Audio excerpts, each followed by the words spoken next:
Madeleine McCann, the 3-year-old British girl abducted from her bed by a stranger between 9 p.m. and 10 p.m. on Thursday the 3rd of May 2007. It's become one of the most enduring mysteries of our time.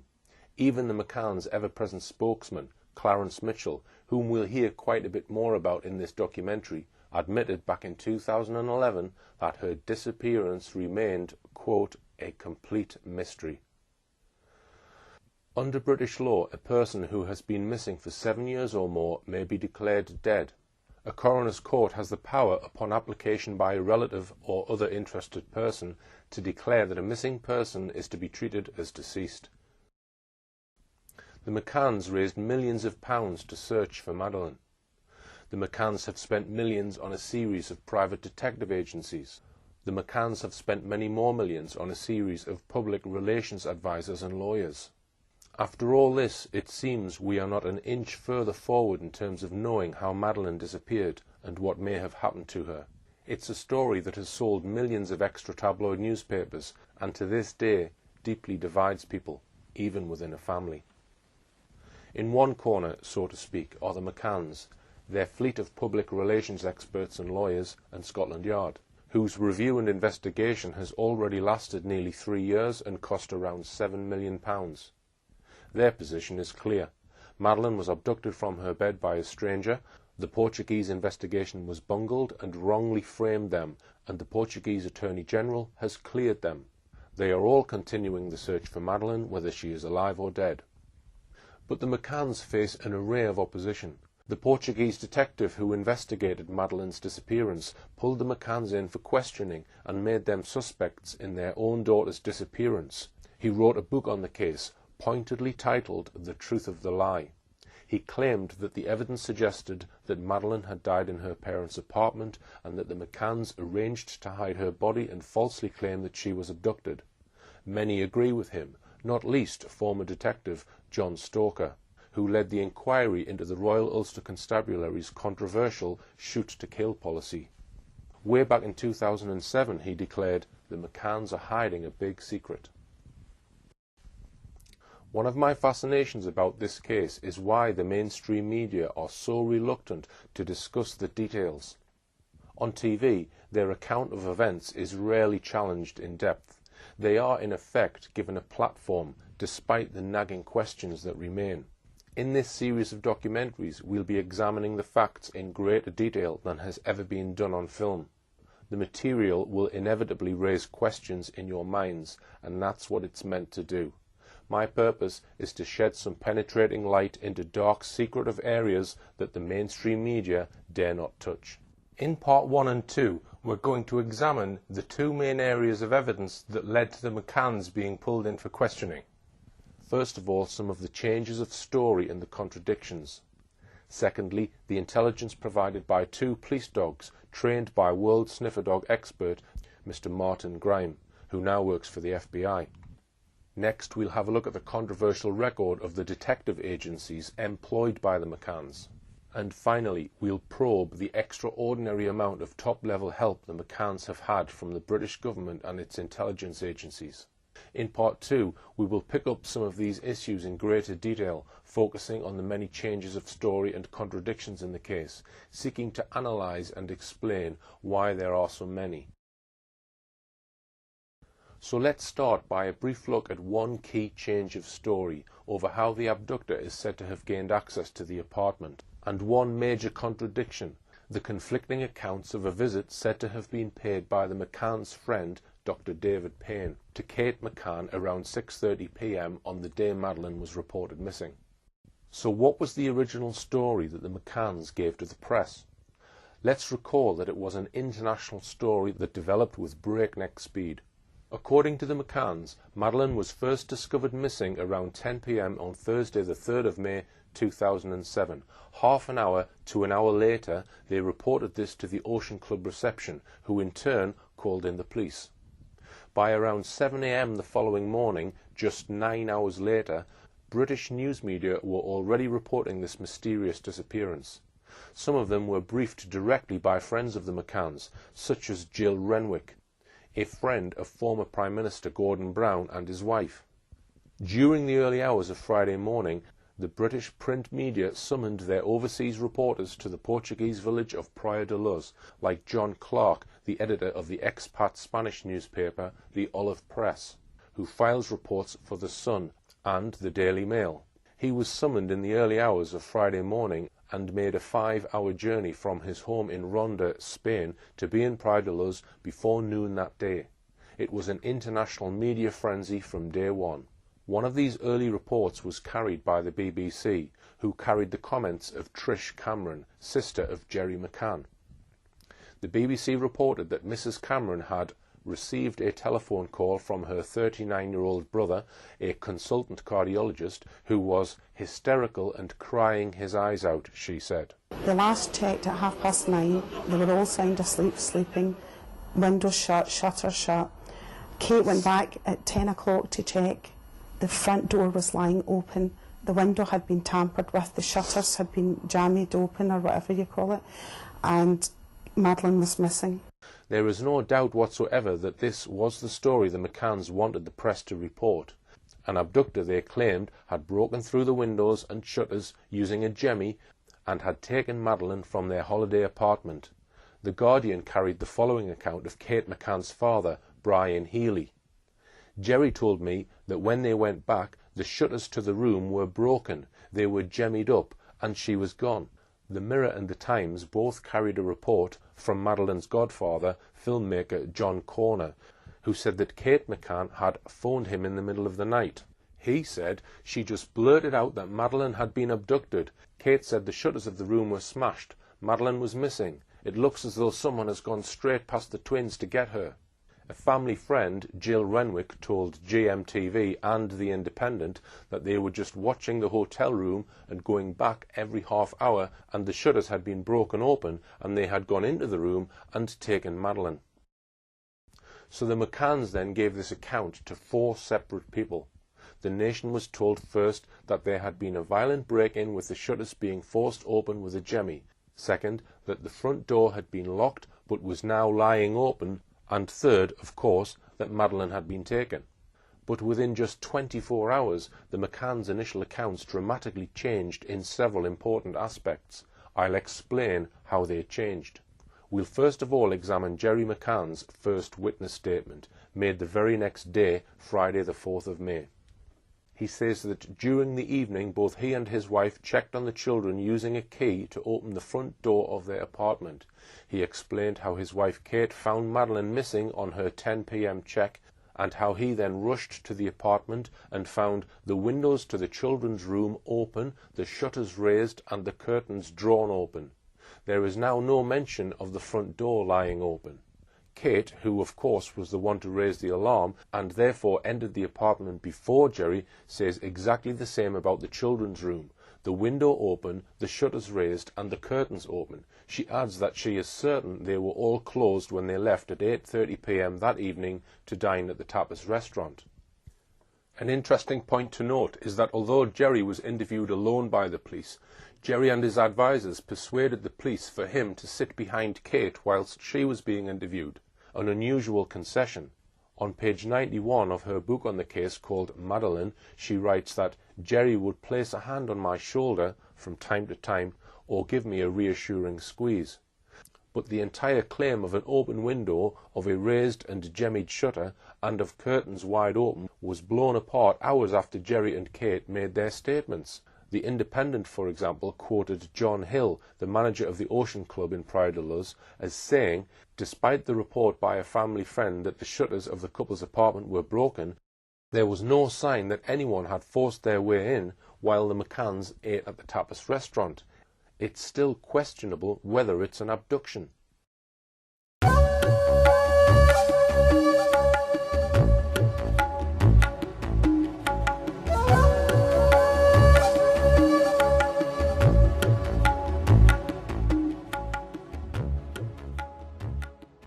Later, Chief Inspector Olegario Sousa, the spokesman for the investigation, told British police officer Detective Inspector Kirby that the windows and the shutter had not been tampered with, adding that their mechanism makes them almost impossible to open from the outside.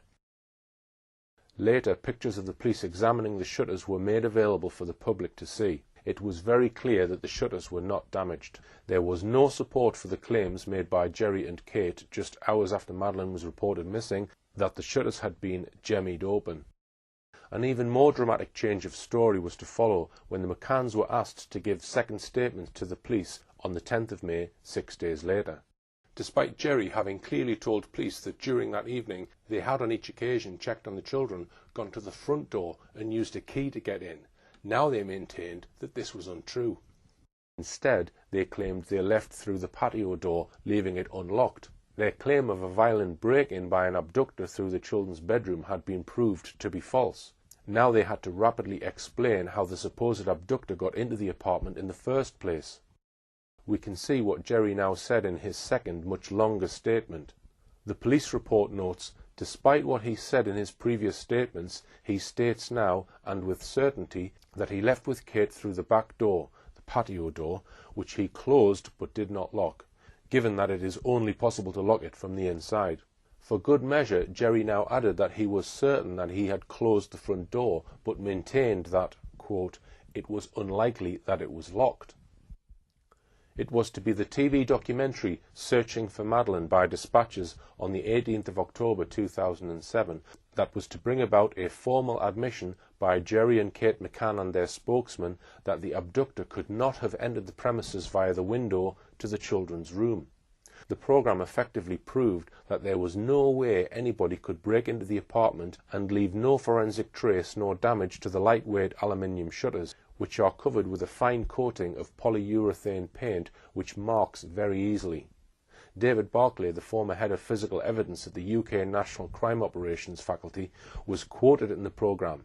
He said, "We must be very careful that we're not saying this is actually staging, but it's difficult to see how anybody could have interfered with those shutters from outside without leaving some trace.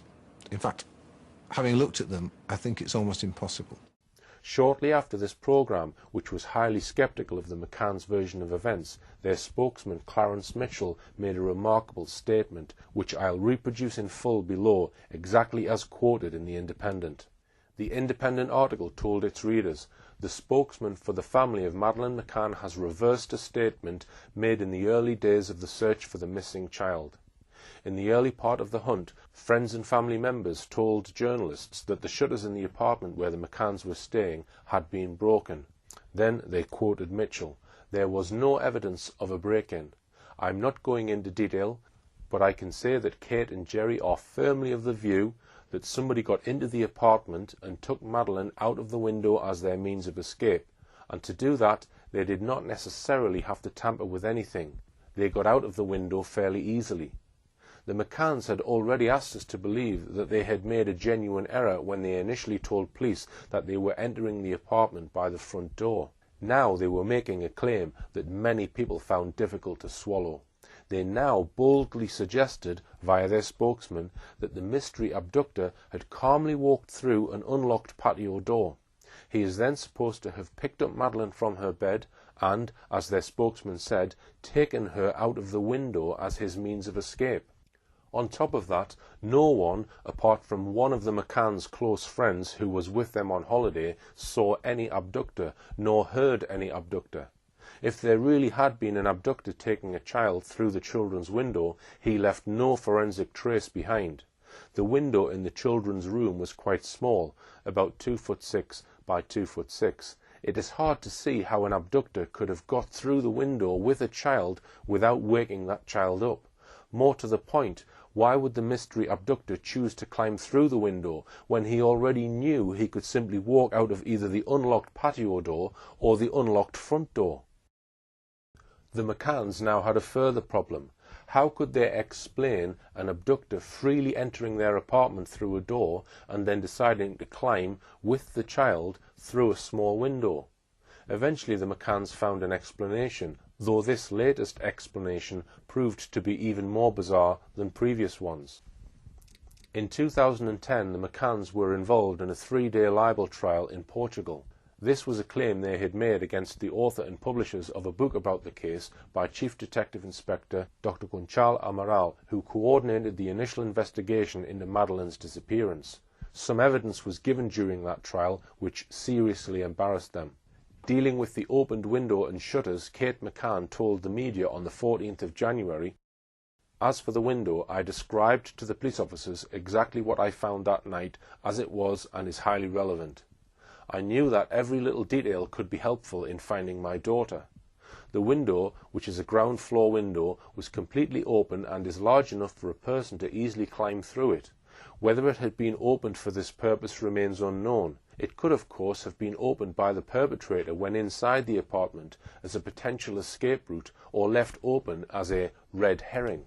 The McCanns seriously proposed that an abductor might have walked in through one of two unlocked doors in the property and either opened the windows and shutters of the children's room as a third potential escape route, or, even more bizarrely, opened them just to confuse any investigators. If anything, Kate's book Madeleine came up with an even more ridiculous scenario on page 131. She wrote, "Perhaps the abductor had either come in or gone out via the window, not both. Perhaps he hadn't been through it at all, but had opened it to prepare an emergency escape route if needed, or merely to throw investigators off the scent. He could have been in and out of the apartment more than once between our visits. What we do now believe is that the abductor had very probably been into the room before Jerry's check." All these scenarios are, to say the least, highly improbable. In a moment I'll finish off this section on the initial changes of story by having a detailed look at the claims made by Kate McCann about what she saw and did when she entered the apartment that night and says she found Madeleine gone. But first, I have mentioned the McCann's spokesman, Clarence Mitchell, once or twice. I hope to say much more about both him and the government's role in helping the McCanns on a future occasion, but for now let me say a few pertinent things about him. At the time that Madeleine was reported missing, Mitchell was head of the Blair government's powerful media machine, the Media Monitoring Unit, inside the Central Office of Information, known by many as the Central Office for Disinformation. On a salary in today's terms of over £100,000, he headed up a 40-strong media manipulation department that was costing taxpayers several millions of pounds a year. After he had been working for the McCanns for a year, he boasted to a Portuguese newspaper, L'Espresso, that his job was to control what comes out in the media. Before becoming the McCann spokesman, he had worked for the BBC for many years on some of the top crime stories of the time: the murders by Fred and Rosemary West, the Soham murders of Jessica Chapman and Holly Wells, and Jill Dando's murder, to name but three. Why was it that the highly paid boss of Tony Blair's feared media unit, reporting directly to the Cabinet Office at 10 Downing Street, was put in charge of handling the media storm around Madeleine McCann on the 6th of May 2007, just 3 days after Madeleine was reported missing?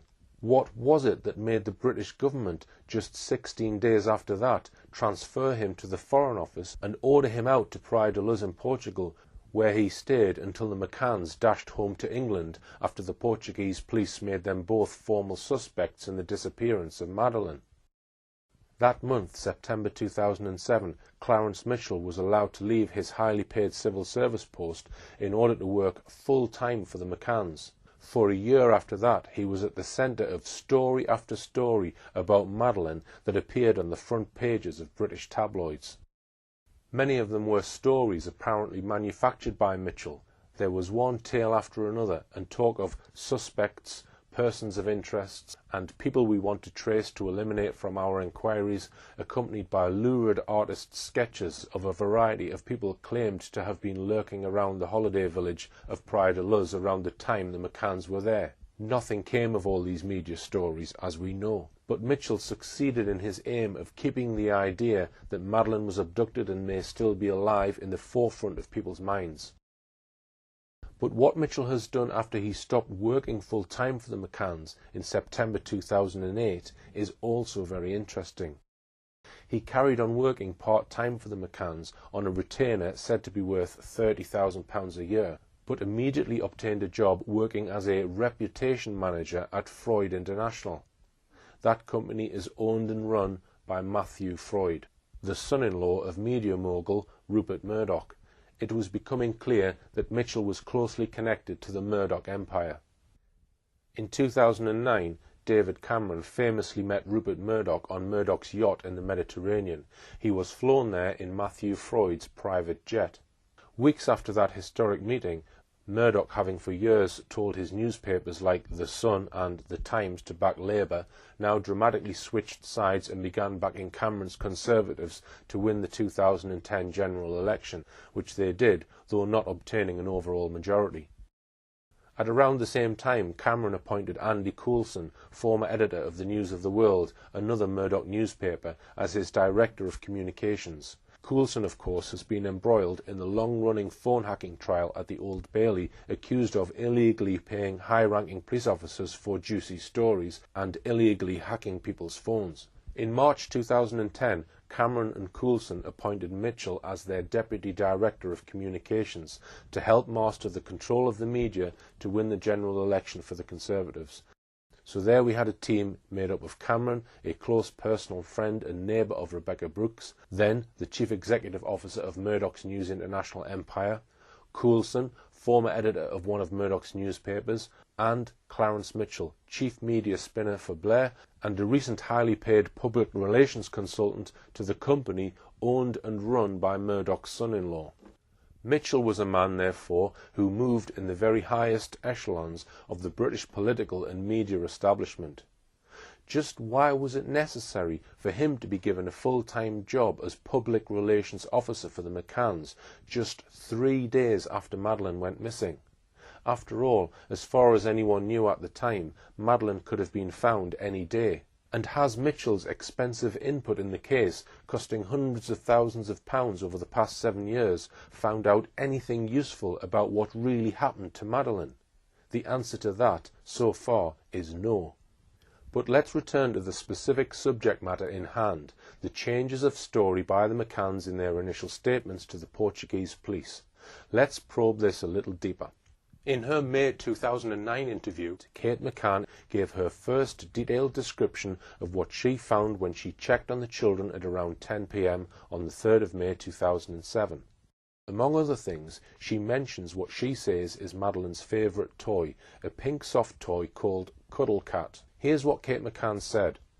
I did my check about 10 o'clock and went in through the sliding patio doors, and I just stood actually. And I thought, oh, all quiet. And to be honest, I might have been tempted to turn around then, but I just noticed that the door, the bedroom door where the 3 children were sleeping, was open much further than we'd left it. I went to close it to about here, and then as I got to here, it suddenly slammed.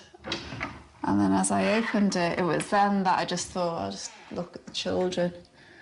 And I could see Sean and Emily in the cot. And then I was looking at Madeleine's bed, which is here, and it was dark. And I was looking and I was thinking, is that Madeleine or is that the bedding? And I couldn't quite make her out. And it sounds really stupid now, but at the time I was thinking I didn't want to put the light on because I didn't want to wake them. And literally, as I went back in, the curtains of the bedroom, which were drawn, but were closed, whoosh, it was like a gust of wind, kind of just blew them open. And Cuddle Cat was still there, and a pink blanket was still there. I mean, I knew straight away that she'd been taken, you know. Looking at this in more detail, first of all, she says that the door was further open than we left it. She means further open than when we left the children at 8:30 p.m. to go down to dinner. The statement is complete nonsense for this reason. Kate may have remembered, so she says, leaving the door slightly open when they left for the restaurant at 8:30 p.m. But we know, according to their statements, that 2 other people had been in the apartment in the meantime, her husband Jerry just after 9 p.m. and their friend Dr. Matthew Oldfield, so she would have no way of knowing how open these 2 had left the door to the children's room. The curtains were closed when they left them, she says. Then a gust of wind is said to have blown the curtains into the room, but photographs released by the Portuguese show one of the two curtains trapped against the wall down the side of a bed below the window. The other is seen behind a wicker chair. That is one sign that the curtains must have been arranged by someone in that position. Moreover, curtains that blow in the wind do not suddenly end up 2 or 3 feet apart, as we can see in the police photograph. They are folded, which means that someone has actually drawn them back. The right-hand curtain is more drawn back than the left. It was not a gust of wind which did this. With all these changes of story and contradictions, it is hardly surprising that the Portuguese police questioned the McCann's account very early on. We saw earlier that both of the McCanns reported that on arrival to their apartment at around 10 p.m, the shutter was raised and the windows were open. The window, by the way, is a sliding window. You open the catch and then one window slides in front of the other. If the abductor had really used the window as his means of exit, it would have been a very tight squeeze indeed to get through. But what this also means is that if there really had been a gust of wind, as the McCanns claimed, it would have blown one of the curtains. It is a further indication that the alleged crime scene was arranged. Furthermore, when the police examined the window frame for fingerprints, they only found one fingerprint. It was the fingerprint of Kate McCann. Let's examine 1 or 2 more aspects of the claims made by the McCanns about the state of the children's room when they found it that night. They first of all told police that the door to the children's room was completely open, but when Kate McCann was interviewed about this on TV, this changed to the door was left open a bit more than we had left it. As we discussed above, this statement was nonsense, as 2 other people had allegedly checked on the children during the evening, so the McCanns wouldn't know how open the door had been left anyway. In her book on the case, Madeline, Kate says the door was open quite wide. In her May 2009 interview, Kate McCann said this about the door allegedly slamming shut because of a gust of wind.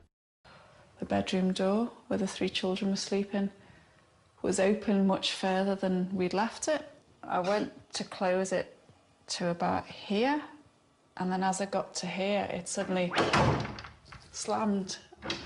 And then as I opened it, it was then that I just thought, I'll just look at the children. This is how she told the story to CNN. I just noticed that the door to the children's bedroom was quite far open, and we always leave it just so it's slightly ajar, just to let a little bit of light in. And I thought to myself, did Matt leave the door open at 9:30? Because Matt checked on them at 9:30. And I thought that must be what happened. So I went to close over the children's door, and just as I was about to close it, it kind of slammed, as if like a gust of wind had shut it. The same story is in her book on page 71. Then I noticed that the door to the children's bedroom was open quite wide, not how we had left it. At first I assumed that Matt must have moved it. I walked over and gently began to pull it to. Suddenly it slammed shut as if caught by a draft. We notice here first a bit of clever backfitting. The nonsense about the door being open wider than when we left it is changed. Now, she states, at first I assumed that Matt, a doctor friend of theirs, had moved it. It has taken her 4 years to add this bit to her story. A vital point to notice here is that the claims about the gust of wind and the door slamming shut were never in any of the McCanns' original statements. These claims were added by them months later. This story of the alleged gust of wind, the curtains whooshing wide open and the door slamming shut, then featured heavily in a documentary shown by Channel 4 in May 2009 and in subsequent reconstructions, documentaries and TV interviews. The photographs taken by the Portuguese police show clearly that the curtains are hanging down and held firmly, one trapped down the side of the bed against the wall and the other behind the wicker chair. The folds in each curtain are clearly flattened against the wall of the furniture. This could not have happened due to an alleged gust of wind. The curtains have every appearance of having been deliberately arranged in that position. And that is exactly what the original Portuguese police investigators decided. They said the alleged crime scene had been faked.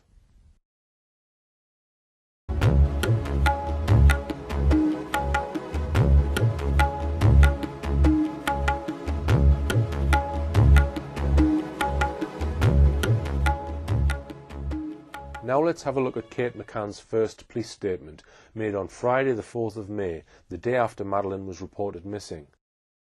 The police statement says that she went into the apartment by the side door, which was closed but unlocked, and immediately noticed that the door to her children's bedroom was completely open. The window was also open, the shutters raised, and the curtains open, while she was certain of having closed them all, as she always did. But the photos of the children's room taken when the police arrived show the windows closed. They are the type that lock together automatically when closed and need a finger inserted into the black mechanism in the centre to release the catch. They also show the shutters in the almost closed position. The photos also show the curtains half closed, the left curtain slightly more closed than the right one. We can immediately see how this conflicts with Kate's claims that the shutters, window and curtains were all completely open. In Jerry's second statement, made on the 10th of May, he describes he found the window was open to one side, the shutters almost fully raised and the curtains drawn back. Again we can see how Jerry's claim that the shutters, window and curtains were all completely open conflicts with the state of these items when the Portuguese police arrive. On the 6th of September 2007, the day before she was declared a formal suspect by the Portuguese police, Kate answered police questions until the moment the police told her that they now wanted to ask her in detail about the events of the 3rd of May. At this point, Kate McCann immediately exercised her legal right to remain silent and said nothing more of evidential interest. So summarising, in the McCann's original statements the curtains were described by them as drawn back or fully open, but in the police photos they are only half drawn. In addition, as we've seen, the window is a sliding window, so only one half can be open, that window pane sliding in front of the other. A gust of wind would therefore disturb only one curtain, not both. Now let us examine the story around the children's bedroom door. In her police statement on the 4th of May, which was later confirmed by Jerry, Kate McCann says the children's bedroom door was completely open. But months later, they tell a very different story to journalists. Now it is, the door was open a bit more than we had left it. It's of interest to note that if we take these words at their face value, Kate is basically saying that she did not intend to look into the children's room until she says she noticed the door wider open than they'd left it. It is hardly surprising when we consider this scene that the original Portuguese investigating team thought there were obvious signs that the scene in the children's room had been faked. If we look at the police photos, we see first of all that the bed Madeleine is said to have slept in looks neat and tidy, with the corner neatly turned down. It does not immediately look like a bed that has been slept in or one from which a child has been suddenly snatched. If we look at the curtains, it looks as though someone has tucked the curtains back down the crack between the bed and the wall, having first moved out the bed, arranged the curtains in position, and then pushing the bed back against the curtain. Moreover, although Kate claims that the curtains whooshed open and were drawn back, in the photos they clearly are not. Neither the whooshing of the wind nor the slamming of the door was originally reported by either Kate or Jerry McCann. Why was it that these claims were only raised in 2009, nearly 2 years after Madeleine was reported missing? Finally, what was the weather like that night? Were there so-called gusts of wind, as Kate McCann claimed? It seems highly unlikely. We've had a look at the available weather records for that night. It was a cool night with a light breeze. At nearby Faro Airport, the maximum wind speed was a light force 3. At 10 p.m, Faro Airport recorded a wind speed of just 9 miles per hour. It hardly seems strong enough to cause a door to slam or to whoosh open a curtain which is found trapped behind a bed. There is one other very curious aspect about the weather that night. Several of the McCann's friends commented on how cool or cold it was. In fact, at about 9 p.m. to 10 p.m, when the supposed abduction is claimed to have happened, the outside temperature was around 13 degrees centigrade. That's 55 in Fahrenheit. You would need warm clothing when outside. One of their friends, Jane Tanner, specifically commented on how cold it was and how she needed to wear a coat when going out, so she said, to check on her 2 children. Yet bizarrely, Jerry McCann in his statements claims it was a hot night. In a moment we'll check on some statements made about the weather that night, but first let's examine yet another contradiction in this case, so full of changes of story and contradictions. In her book, Kate McCann describes how she and Jerry left the children when they sauntered down to the tapas bar to meet their friends. I took them all into their bedroom. Madeleine got into her bed, and then Emily, Sean and I settled ourselves on top of it, with our backs against the wall for our final story. Then we kissed the twins and kissed Madeleine, who was already snuggled down with her princess blanket and cuddle cat, a soft toy she'd been given soon after she was born and never went to bed without. Snuggles down clearly conjures up an image of a child tucked up under her sheets and blankets, feeling all warm and cosy. You snuggle into or under something. But just a page further on in the book, Kate writes, Jerry left to do the first check just before 9:05 by his watch. He found Madeleine lying there on her left-hand side, her legs under the covers, in exactly the same position as we'd left her. So when they left, Madeleine had already, quote, snuggled down. That is how they left her. Jerry now says he found her, quote, in exactly the same position as we'd left her. But what does Jerry say? Now Madeleine is reported to be on top of the bed, with only her legs covered up. Lying on top of the bed with her legs under the covers cannot possibly be described as snuggled down. Even more bizarrely, if we now return to Jerry McCann's second statement to the police, made on the 10th of May 2007, concerning the bed where his daughter was on the night she disappeared, he says that she slept uncovered, as usual when it was hot, with the bedclothes folded down. So even days after Madeleine was reported missing, he tells the Portuguese police that Madeleine slept on top of the bed because it was so hot, yet when Kate McCann published her book 4 years later, we are told that she was snuggled down in her bed when they left the children and headed out for their evening at the tapas bar. We've seen that the temperature around 8 to 9 p.m. that night was around 13 degrees centigrade. What other remarks did the McCanns and their friends make about the weather that night? On page 73 of her book, it was so cold and so windy. Now their friend Jane Tanner, referring to the person carrying a child, she says she saw that night. I just thought, that child's not got any shoes on. You could see the feet, and it was quite a cold night in Portugal in May. It's not actually that warm. I know I'd got a big jumper on, and I remember thinking, oh, that parent's not a particularly good parent. They've not wrapped them up. It was actually quite cold. In April 2008, Jane Tanner was re-interviewed in England by Leicestershire police. In that interview, she was again asked about the weather that night. She said, yeah, and there were some people inside because it was quite chilly. It was actually quite cold. I remember I was wearing, because it was cold, I'd got Russell's big jumper on, cropped trousers and flip-flops. And yeah, it was quite, sort of cold. I thought that the child might be cold. That's one reason why we didn't open the shutters, to open the window or anything in that room. It wasn't actually really hot at all.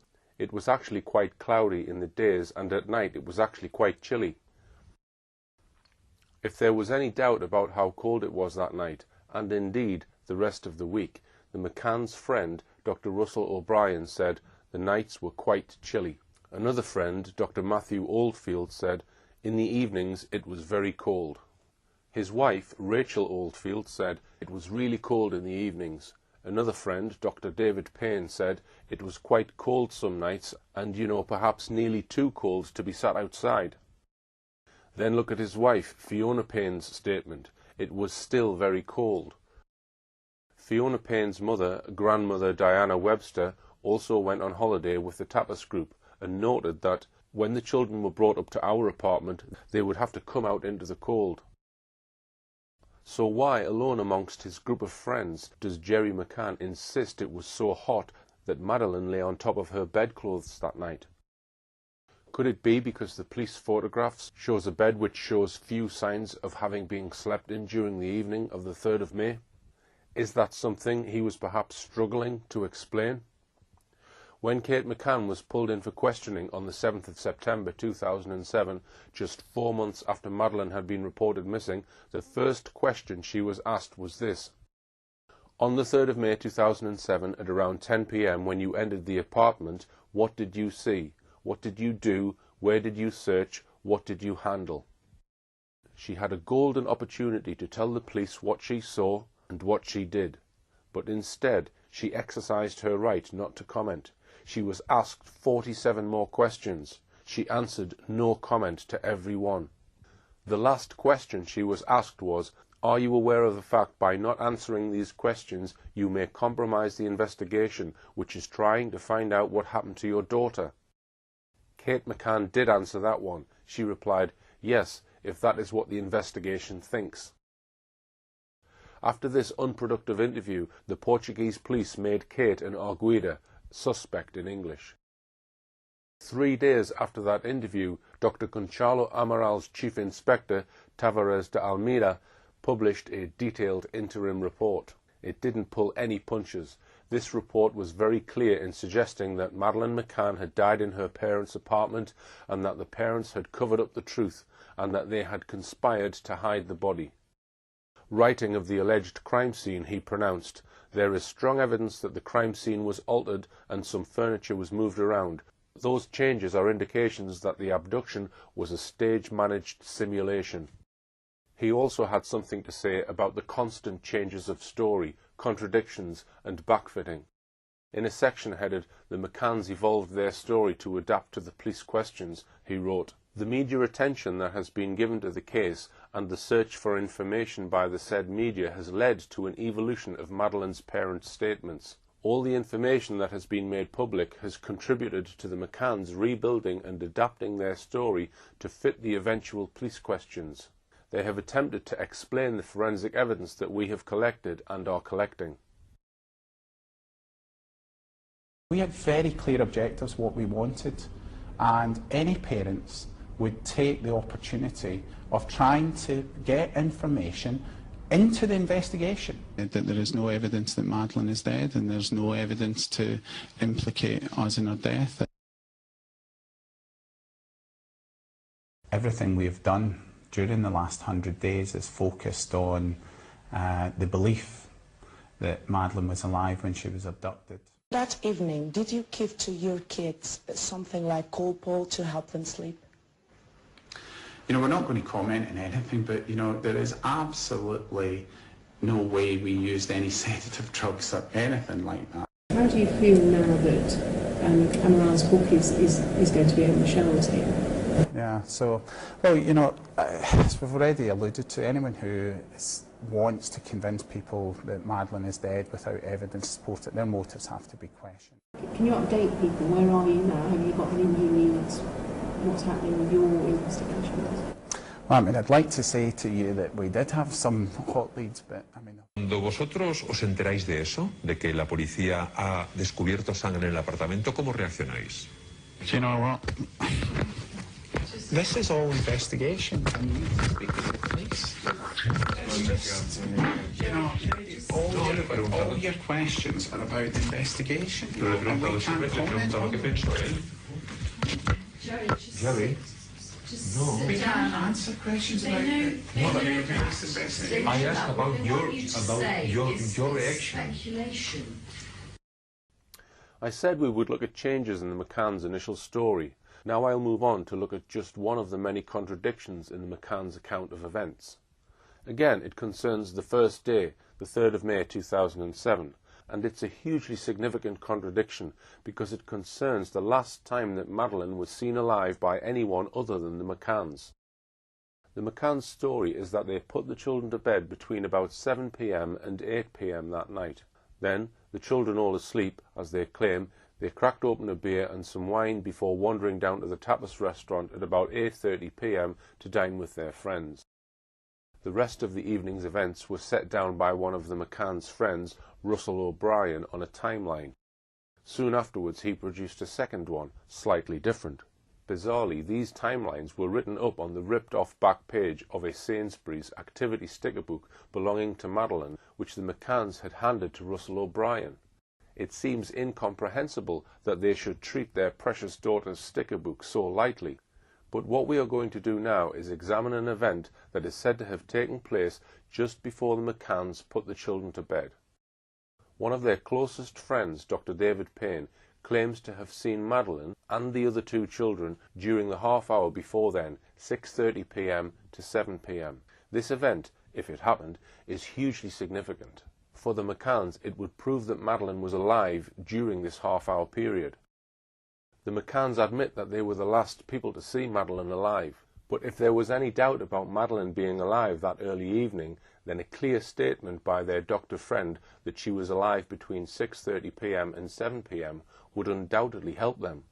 And indeed, right on cue, just after the McCanns were made suspects, David James Smith in the Times on the 9th of September wrote, "On the evening of May the 3rd, the last moment when Madeleine was definitely seen alive by anybody other than the McCanns was about 7 p.m. as the group put their children to bed." That reference was to the McCanns' long-term close friend, Dr. David Payne. A significant article appeared in mainstream media on the 22nd of September 2007. The Daily Mail ran a major article, "McCanns, What Really Happened in Madeleine's Missing 6 Hours," by their correspondents Sam Greenhill and Paul Harris, based in Praia da Luz, and Dan Newling. Leaks had emerged from the Portuguese police that there were major gaps in the McCanns' accounts of what happened during the afternoon and early evening of the 3rd of May, the day Madeleine was reported missing. The print media ran stories about the missing 6 hours. The Mail claimed it was the first full account of Kate and Jerry McCann's final day with their daughter, a poignant chronology of a summer day that turned to tragedy and grief. That claim was not true. It was neither a full account nor an accurate account.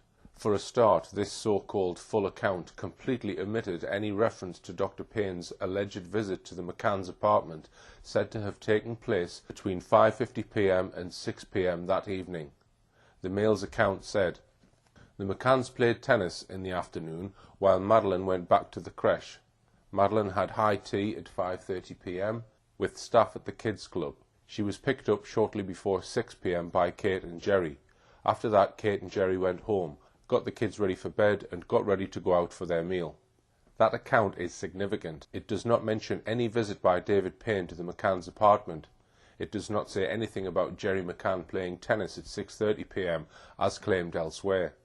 The Mail article gives the impression that the McCann family went home at 6, put the kids to bed, got ready to go out, and then went out to dinner, which they say was about 8:30 p.m.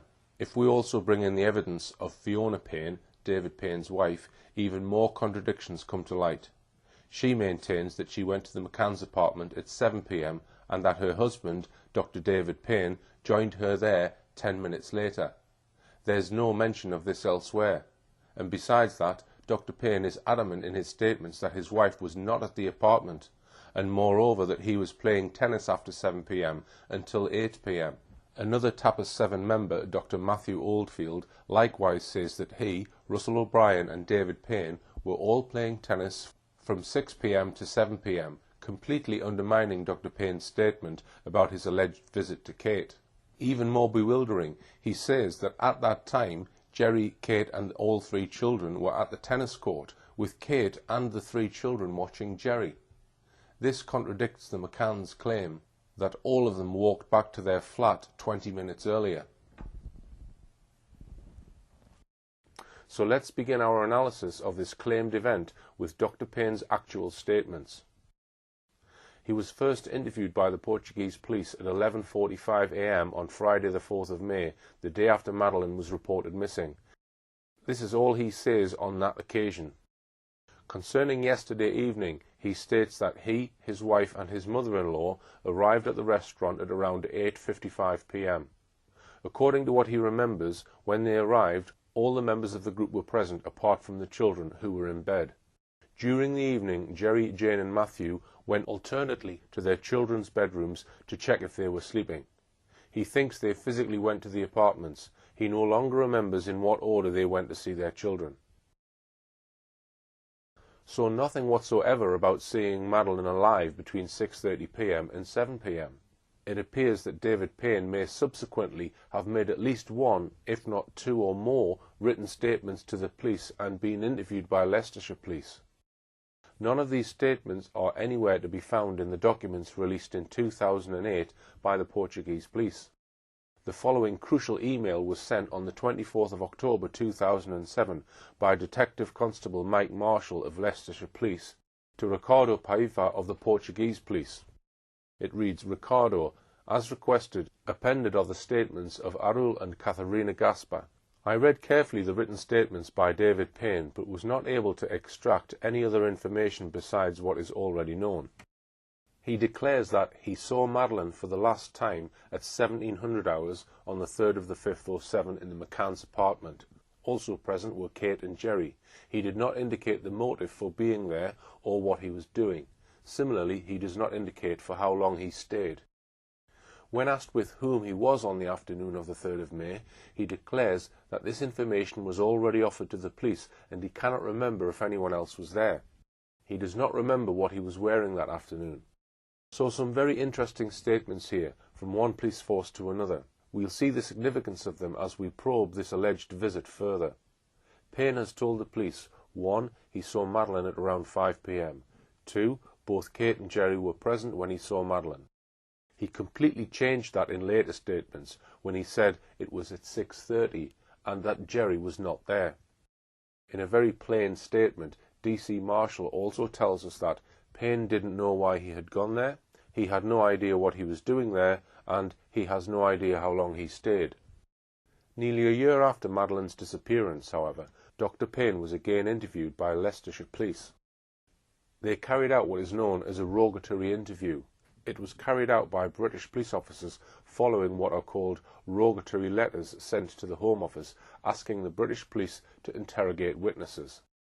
Detective Constable Messiah carried out the interview at Leicestershire Police Headquarters, Enderby, on the 11th of April 2008. It began at 10:26 a.m. It begins with him describing meeting up with some of his friends for what he describes as an evening meal at the Paraiso restaurant.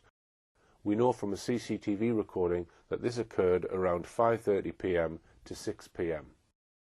Here is the relevant passage of his statement. It's taken directly from the police transcript of this interview. I was down windsurfing. I must have been windsurfing for a couple of hours. Saw Matt and Russ out on the catamaran, and after we finished there, we met on the beach, played with the girls on the beach, and then we went to the restaurant, which is on the overlooking the beach, and we had the evening meal there. After we had the meal, we got some ice cream, and then we decided that we were going to go out and play tennis. So I left with Russell. We left the girls at the restaurant, and we went up to the back up to the Ocean Club. As I say, I'm not sure what happened to Matt and Russell at that particular moment. But I remember then, I went over to see Jerry at the, tennis courts, just to see, what was happening, and decided that I'd come back to play tennis, and Jerry had asked me just to pop in and check everything was all right with Kate, or, again, I can't remember the exact reason, whether he was just making sure it was all right, that he could stay there and, more time, but, he'd asked me to pop in. So I walked back from the tennis courts back to, Kate and Jerry's apartment, and the time, looking at, we've looked obviously at photographs since then, and the time that we've got that I was, going to Kate's about 6:30, and I went into their apartment through the patio doors. The three children were all, dressed, in their pyjamas. They looked immaculate. They were just like angels. They all looked so happy and well looked after and content. And I said to Kate, it's a bit early for the, for the three of them to go to bed. She said, they've had such a great time. They're really tired, and, so to say, I can't remember exactly what, the night attire, what the children were wearing, but white was the predominant colour. But, just to reinforce, they were just so happy seeing, obviously Jerry wasn't there, but they were just all just so at peace, and, they looked like a family who'd had such a fantastic time, and, then I left there, went and got my stuff, went back to the tennis courts, and then there was me, Matt, Russell, and I think Jerry played for a little while but he decided that he'd played enough tennis for that day and was going back, and so it left with me, Russell, and Matt, and Dan, who was the tennis coach for Mark Warner. The statement is extremely hesitant. It does not flow as it would if someone was telling the truth. He gives every appearance of thinking very hard about every statement before he makes it. Whilst many of us routinely use ums and ers as we speak, sometimes to give us a short space for thinking, this short passage is remarkable for including 30 ers and 27 you knows. We also have a number of statements of doubt, I think, not sure, and can't remember. But let's look at the main things he says. These are: 1. He meets Jerry McCann at the tennis courts. 2. Jerry McCann asks him to see Kate. He can't actually remember why.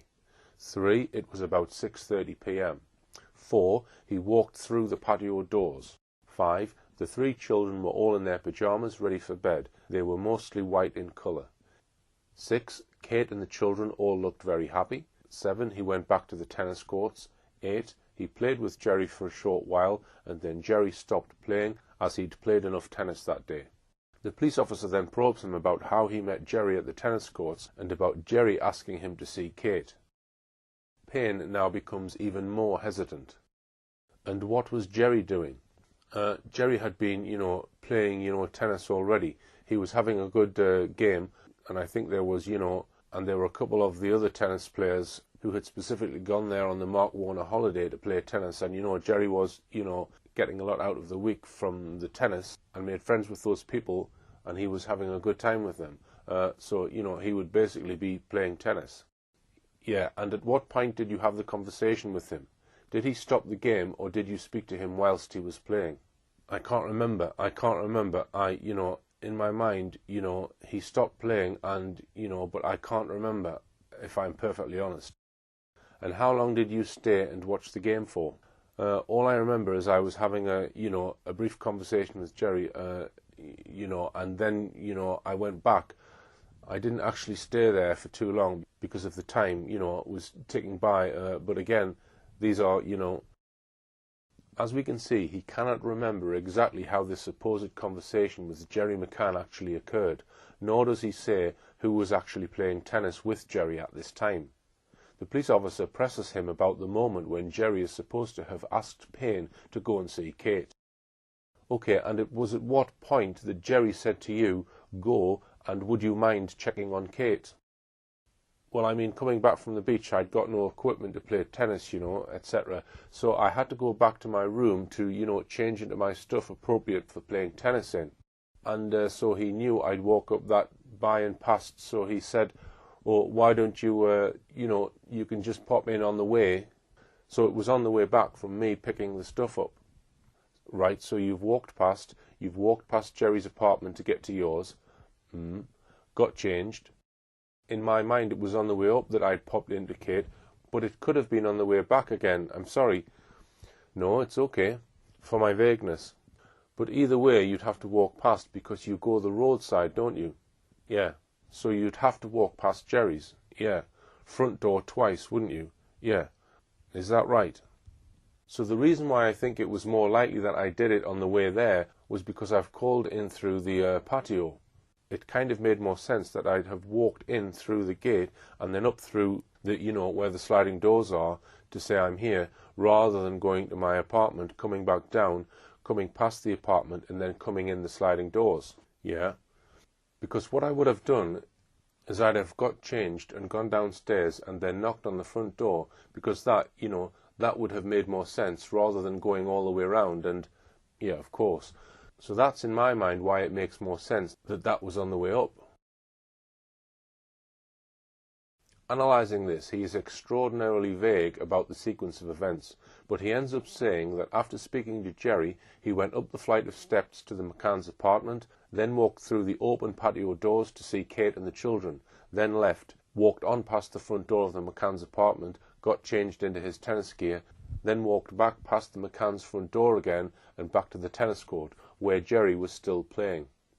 Then there is a passage where the police officer asks Payne to remember precisely what happened when he went to the McCann's apartment.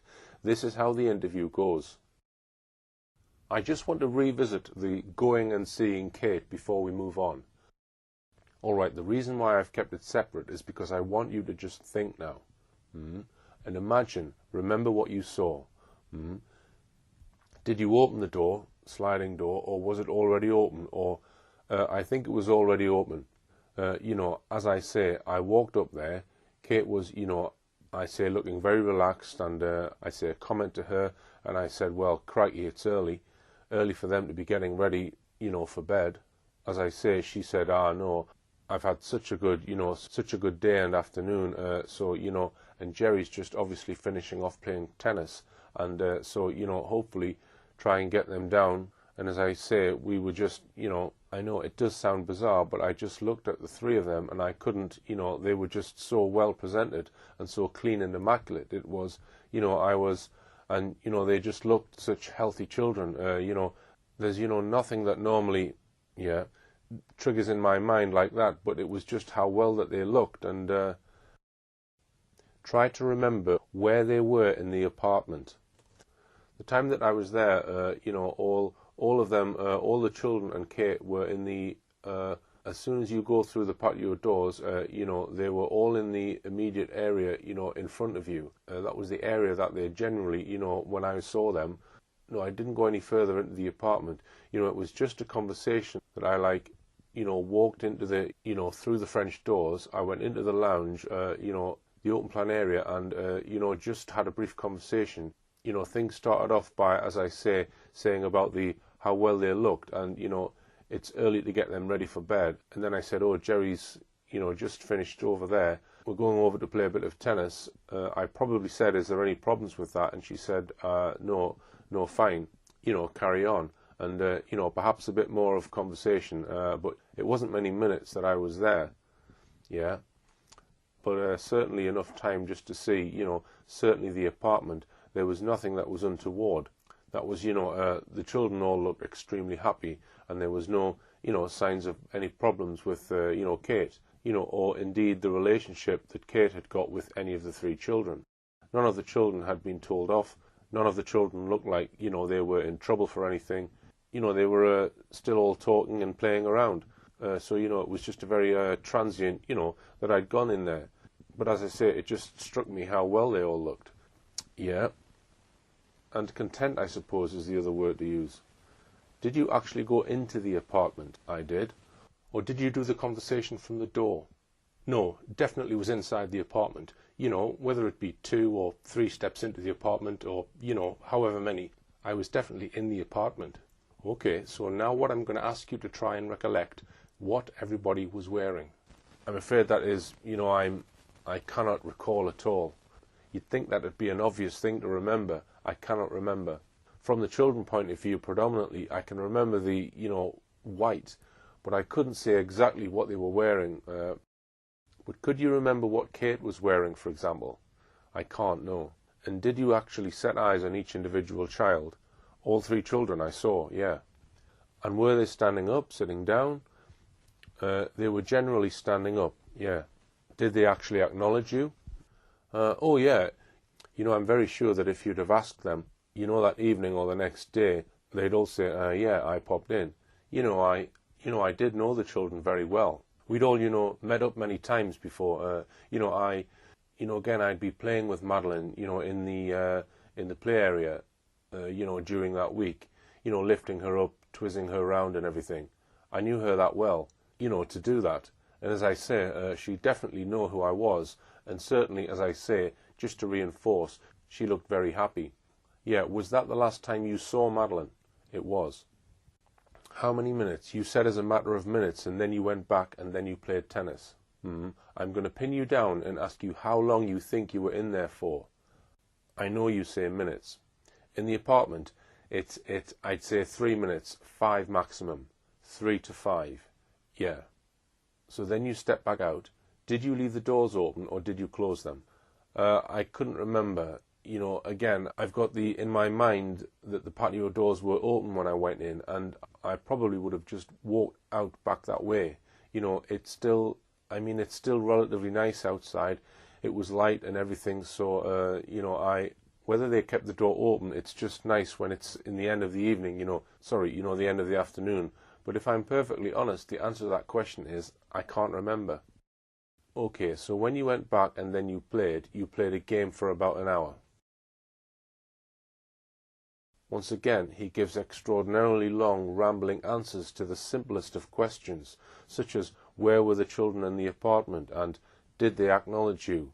Again, there are excessive ers, 35, and a remarkable 56 you knows in that short section of the interview, plus many as I says and I means.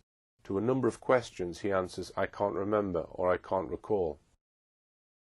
But we're now going to compare Payne's account of this alleged event with what Kate said on the record about it. Just to remind ourselves, Payne has made these factual issues pretty clear. He entered via the patio door. It was probably open. He went into the apartment. He saw Kate and the 3 children. He stayed for 3 to 5 minutes. So what is Kate's version of this encounter? When interviewed on the 4th of May, the day after Madeleine's reported disappearance, she says this about the time between 5 p.m. and 8:30 p.m. Around 5 to 5:30 p.m., the children ate at a bar under the watchful eyes of the parents. After the 5 p.m. dinner, they bathed the children, prepared them for the night, and let them play for a while at a playground next to the tennis courts, still and always under parental supervision. At around 8 p.m., the children were put to bed until the following morning, when the described routine started all over again. So at this stage there is no mention at all of the supposed visit of David Payne to her apartment, but Jerry does refer to it in a statement he made to the Portuguese police on the 10th of May. During the afternoon of that day, the rest of the group, including the children, were at the beach, having returned at 18:30 hours, the time at which he saw David Payne next to the tennis court. David went to visit Kate and the children and returned close to 7 o'clock, trying to convince the deponent to continue to play tennis, which he refused, as he had already been playing for about an hour and had to go back to his wife. Nevertheless, Russell, David and Matthew stayed to play. He doesn't explain why David Payne went to visit Kate. He says David Payne left the tennis court at 6:30 p.m. and returned a full half an hour later. Kate doesn't make another statement to the Portuguese police until the 6th of September. Here is what she said on that occasion. While the children were eating and looking at some books, Kate had a shower which lasted around 5 minutes. After showering at around 6:30 to 6:40, and while she was getting dry, she heard somebody knocking at the balcony door. She wrapped herself in a towel and went to see who was at the balcony door. This door was closed but not locked, as Jerry had left through this door. She saw that it was David Payne because he called out and had opened the door slightly. David's visit was to help her to take the children to the recreation area. When David returned from the beach, he was with Jerry at the tennis courts, and it was Jerry who asked him to help Kate with taking the children to the recreation area, which had been arranged but did not take place. David was at the apartment for around 30 seconds. He didn't even actually enter the flat. He remained at the balcony door. According to her, he then left for the tennis courts where Jerry was. The time was around 6:30 to 6:40 p.m. After David left, Kate dressed and sat with the children, Madeleine on her lap. So let's look at the contradictions between the two accounts. Payne says he walked through the patio door which was open. Kate says that the door was closed but Payne had opened it slightly. Payne says that he walked in without knocking. Kate says she heard someone knocking at the patio door. Payne says that Kate was dressed. Kate says she had just come out of the shower and only had a towel around her. Payne says he entered the apartment. Kate says he did not, and that he remained at the balcony door. Payne says he was in the apartment for 3 to 5 minutes.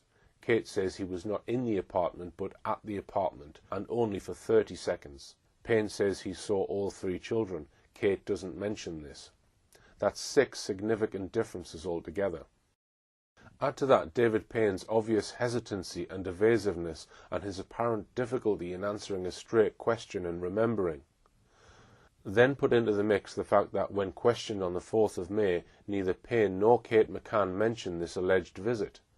A suspicion clearly arises that this visit may never have happened and could have been fabricated in an attempt to prove that Madeleine was alive at 6:30 p.m. that day. But quite apart from the doubts we have already examined, there is one other aspect of this alleged event that we need to analyse, and that's the stated reasons by all concerned about why David Payne is supposed to have visited Kate and the children.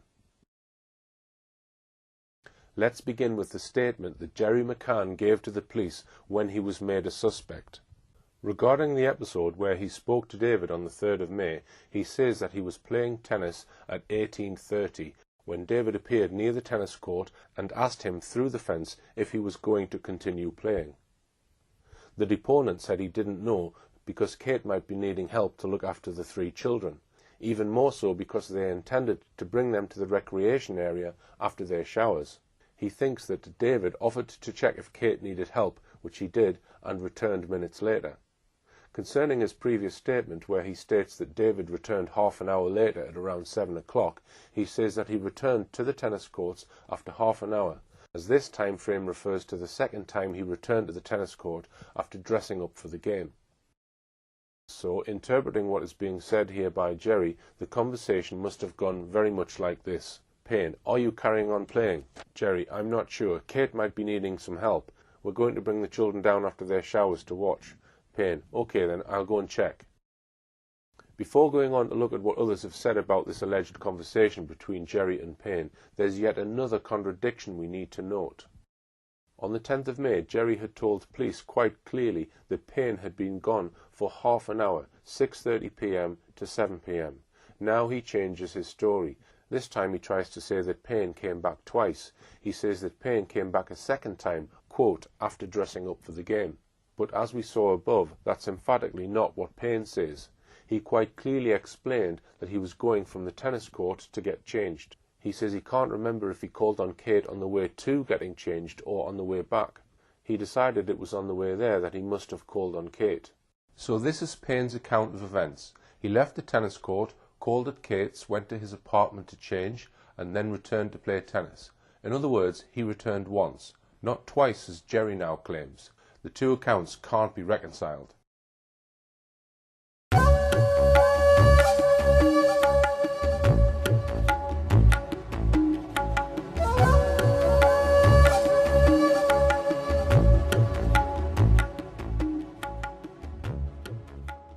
Before we leave this topic, even more contradictions arise when we examine what reasons have been given for Payne visiting Kate.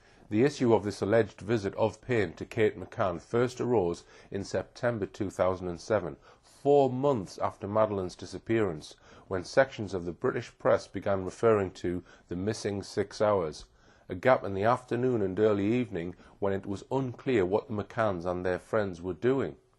The McCann team responded quickly by making various statements about this alleged visit of Dr. David Payne. Neither Kate nor Jerry McCann mentioned the alleged Payne visit in their first statements on the 4th of May, but Jerry McCann did in his second police statement on the 10th of May.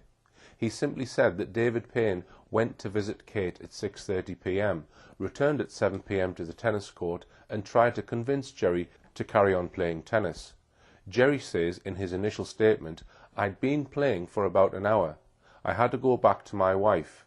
So Jerry tells us nothing about the purpose of this visit, just that Payne went to visit Kate. Kate McCann was interviewed by the Portuguese police on the 6th of September.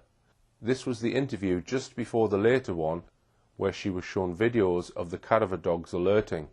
At that interview, she exercised her right to remain silent, but on the 6th of September 2007, she answered questions, and this is what she told the Portuguese police.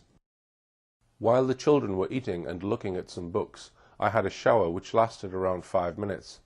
After showering at around 6:30 to 6:40 p.m, and while she was getting dry, she heard somebody knocking at the balcony door. She wrapped herself in a towel and went to see who was at the balcony door. This door was closed but not locked, as Jerry had left through this door. She saw that it was David Payne, because he called out and had opened the door slightly. David's visit was to help her to take the children to the recreation area. When David returned from the beach, he was with Jerry at the tennis courts. Jerry asked him to help me taking the children to the recreation area, which had been arranged. But this did not take place.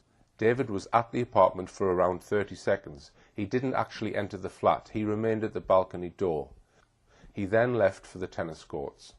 That's different from what Payne had told Leicestershire police. He had said, "I can't remember the exact reason, whether he was just making sure it was all right that he could stay there." In other words, according to Payne, Jerry is supposed to have asked him to go up to his flat and ask Kate, is it okay if Jerry stays down at the courts?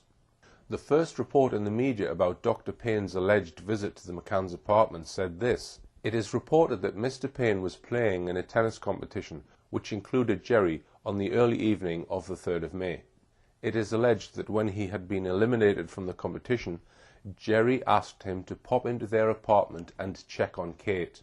Reports state that Mr. Payne saw Madeleine being put to bed by Kate at 6:30 p.m. If true, this would make David Payne the last independent witness to see Madeleine before her disappearance." Here then a third different reason is given for Dr. Payne's visit. This time it is to check on Kate, not to help take the children to the recreation area, nor to see if Kate would allow Jerry to carry on playing tennis. But now notice even more contradictions. It is claimed here that Jerry was eliminated from the competition.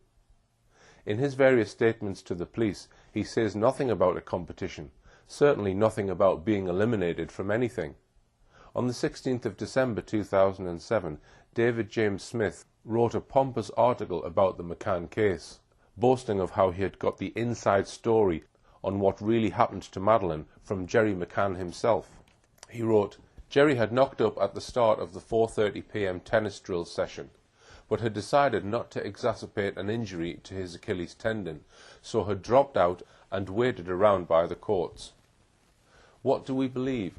That at 4:30 p.m. he was too injured to play tennis, or that at 6:30 p.m., 2 hours later, he was merrily playing away in a tennis competition? Quite probably neither statement is true. Now let's look at another point about this particular statement in the mainstream media. Reports state that Dr. Payne saw Madeleine being put to bed. Saw her being put to bed. Dr. Payne doesn't say that. Kate McCann doesn't say that. Yet there it is in black and white in the mainstream print media. Who put it there? Was it once again the man who claimed he once controlled what comes out in the media, Clarence Mitchell? In her statement to the Portuguese police on the 6th of September, Kate McCann had also said that Jerry and Kate both arrived back at the flat at 5:40 p.m. They both bathed the children because they were tired and needed to go to bed. Jerry went down to play tennis at 6 p.m. They decided the children were too tired to go down to the recreation area. So if that were true, then clearly any claims that Dr. Payne went up to the flat to see if Kate and the children were coming down were utter nonsense, false in fact. We saw earlier how on the 10th of May, Jerry McCann had referred to a visit by Dr. Payne to see Kate between 6:30 p.m. and 7 p.m., apparently half an hour long. He had claimed in that statement that on returning from his wife, Payne had asked him to carry on playing tennis, but he had refused. But when interviewed by the police again on the 7th of September, Jerry McCann gave an altogether different reason for Payne's alleged visit. He now told police, "I was playing tennis at 6:30 p.m. when David appeared near the tennis court and asked me through the net if I was going to continue playing. I said I didn't know because Kate might be needing help to look after the 3 children. Even more so because we intended to bring them to the recreation area after their showers." He thinks that David offered to check if Kate needed help, which he did, and returned minutes later. He goes on to explain to the police why he first of all said that Payne was away seeing his wife for 30 minutes, but now was saying that the visit only lasted a few minutes. As we saw just now, he gets out of this by telling the police that David Payne returned twice, and the first time without his tennis gear, the second time with his tennis gear on. So if Dr. Payne really did visit Kate McCann around 6:30 p.m. on the night Madeleine disappeared, for which of the following reasons was it? All these have at various times been given by various witnesses. A. Just for a visit. B. To bring her and the children down to the recreation area. C. To check on Kate to see if she was all right. D. Kate might be needing help to look after the children. E. To see if it was okay for Jerry to carry on playing tennis. Or F. Because Dr. Payne offered to go. So let's now round up our review of this alleged visit of Dr. Payne and his claim of seeing all 3 children. We examined 6 key contradictions about the claimed visit. Let's call those contradictions 1 to 6. We've seen another list of contradictions about the supposed reasons for the visit. Let's call those contradictions 7 to 12. But we've now seen a whole raft of other contradictions. Contradiction 13. When was the visit? Payne first of all said it was 5 p.m. Later that was changed to 6:30 p.m. His wife said he got there about 7:10 p.m. Contradiction 14. Was he there at all? Both Fiona Payne and Matthew Oldfield say he was on the tennis courts between 7 p.m. and 8 p.m. Contradiction 15. Statements were made to the media saying that Payne saw the children being put to bed. Neither Payne nor Kate McCann mentioned this. Contradiction 16. The McCanns say they took the children up to their apartment at 5:40 p.m. and stayed there. Matthew Oldfield maintains they were all on the tennis court at 6 p.m. 20 minutes later. Contradiction 17. Jerry McCann maintains he was at the tennis courts at 6:30 p.m. when elsewhere reports say that he and his family were quietly putting the children to bed at that time. Contradiction 18. Payne first of all said that both Jerry and Kate were there when he visited the apartment. Later he changed this to saying it was just Kate. Contradiction 19. Payne says he returned once to the tennis court. Jerry McCann says it was twice. Contradiction 20. Jerry McCann was too injured with an Achilles tendon injury at 4:30 p.m. to carry on playing. An hour and a half later, he was apparently able to carry on playing in a competition. We have examined just one alleged incident in great detail and revealed 20 separate contradictions. That's because it's so important. The last time someone other than the McCanns is supposed to have seen them. The accounts of this alleged visit differ so comprehensively that I suspect most of you will probably agree with me that this visit didn't happen. And if so, what implications does that have for the rest of what the McCanns say about Madeleine's disappearance? If we had the time, we could have exposed so many other changes of story and contradictions in depth. Here's a whole lot more that we could have gone into in the same way. Different accounts of whether both parents were with Madeleine at tea time on the 3rd of May. Changes of story by Dr. Matthew Oldfield about what he did and what he saw on his alleged check on the children at 9:30 p.m. on the 3rd of May. The McCann's friend Jane Tanner claiming she saw a man carrying a child away from near the McCann's apartment. Then later the McCann's spokesman saying she might have seen a woman. Jane Tanner saying she walked right past Jerry McCann and another holidaymaker, Jez Wilkins. Neither of them saw her. The puzzle of why a photograph of Madeleine, said to have been taken by Kate McCann on the last day of their holiday, was not produced for 3 weeks. Conflicting statements by the McCanns about whether the twins slept in beds or cots the night they reported Madeleine missing. Whether the McCanns called their daughter Maddie or Madeleine. There are dozens of them. At the end of the last film, I'll refer you to books, leaflets, websites, forums and blogs where you can get more information.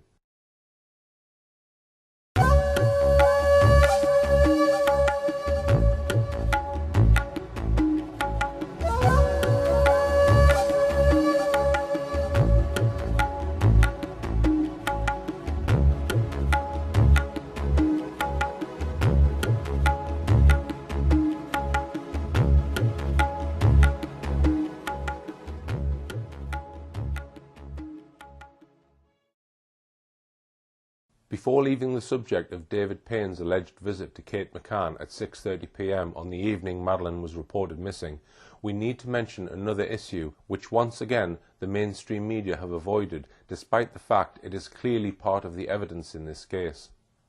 This evidence comes from 2 respected general practitioners, Dr. Catherine Gasper and her husband, Dr. Savio Gasper. They had previously been on holiday with the McCanns. As soon as the news of Madeleine's apparent abduction became headline news on Friday the 4th of May, the Gaspers were concerned. Their thoughts turned to 2 unseemly incidents that had occurred whilst they were quaffing wine at their holiday villa alongside the McCanns and Dr. David Payne and his wife. Let's go straight to their witness evidence and see what they told Leicestershire Police on the 16th of May 2007, just 13 days after Madeleine McCann had been reported missing. My husband Savio and I are general practitioners. My husband knows Kate as they both attended Dundee University between 1987 and 1992. We got to be close friends of Jerry and Kate. In 2002 or 2003, Savio and I spent a weekend with Jerry and Kate in Devon. In September 2005, me and our first child, aged 18 months, holidayed in Mallorca with Kate, Jerry, Madeline and their twins, Sean and Amelie, who were only a few months old. There were also other friends of Kate and Jerry there, including Dr. David Payne and his wife. They had a daughter around 1 year old. Dr. Payne organised the trip. Probably around the 4th or 5th day there was an incident that stuck in my mind. I have thought about this incident many times since then. One night when all the adults were sitting around on a patio outside the house where we were all staying, we had been eating and drinking Berbers. I sat between Jerry McCann and David, and I think both were talking about Madeleine. I remember Dave saying to Jerry something about she, meaning Madeleine, would do this. While he mentioned the word this, Dave was doing the action of sucking one of his fingers, pushing it in and out of his mouth, while with his other hand he was doing a circle around his nipple, with a circular movement around his clothes. This was done in a provocative way. There seemed to be an explicit insinuation about what he was saying and doing. I remember being shocked by that. I always felt it was something very weird and that it was not something anyone would say or do. I looked at Jerry and also at Dave to gauge their reactions. I looked around as if saying, "Did someone else hear that, or was it just me?" The conversation stopped for a moment, then we all began conversing again. Moreover, I remember Dave doing the same thing on another occasion. Again, it was during a conversation in which he was talking about an imaginary scenario, although I'm not sure. He again stuck one of his fingers in and out of his mouth, and with the other hand he once again drew a circle around his nipple in a provocative and sexual way. I think he was referring to the way she, his daughter Lily, would behave or what she would do. I remember thinking whether he would look at my daughter and other little girls in a different way than I or others do. I imagined that he had perhaps visited internet sites related to little children. In a word, I thought that he could be interested in child pornography on the web.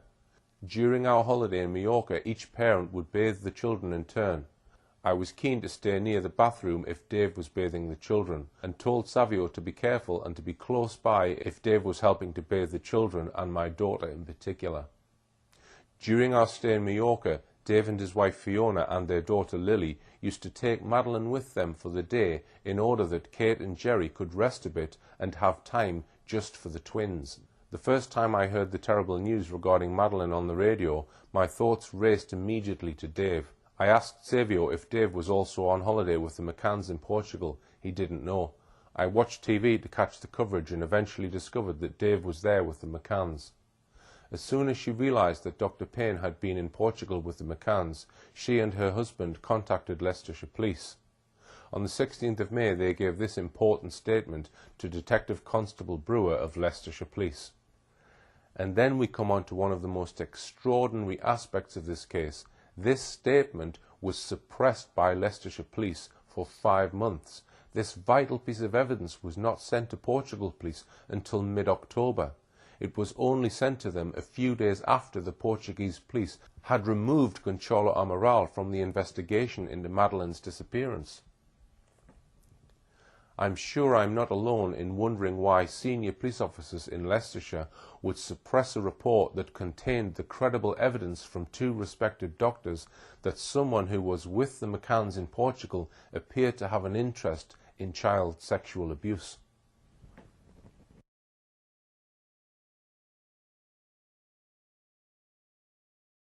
It's time now for us to have a close look at what is arguably the main line of forensic evidence in this case, and one that has caused a huge amount of controversy, namely the evidence of 2 cadaver dogs brought to Portugal by one of the world's most sought-after sniffer dog handlers, British dog handler Martin Grime. In early August 2007 he brought his 2 dogs to Portugal. One of them, Eddie, was trained to alert to the odour of human corpses, and the other, Keela, to blood. As we shall see in detail, Martin Grime told Portuguese police officers that Eddie had detected the scent of death in no fewer than 11 locations associated with the McCanns, while Keeler also detected the scent of blood in 3 of those very same locations. The dogs were deployed on different days, so they alerted to these locations independently of each other.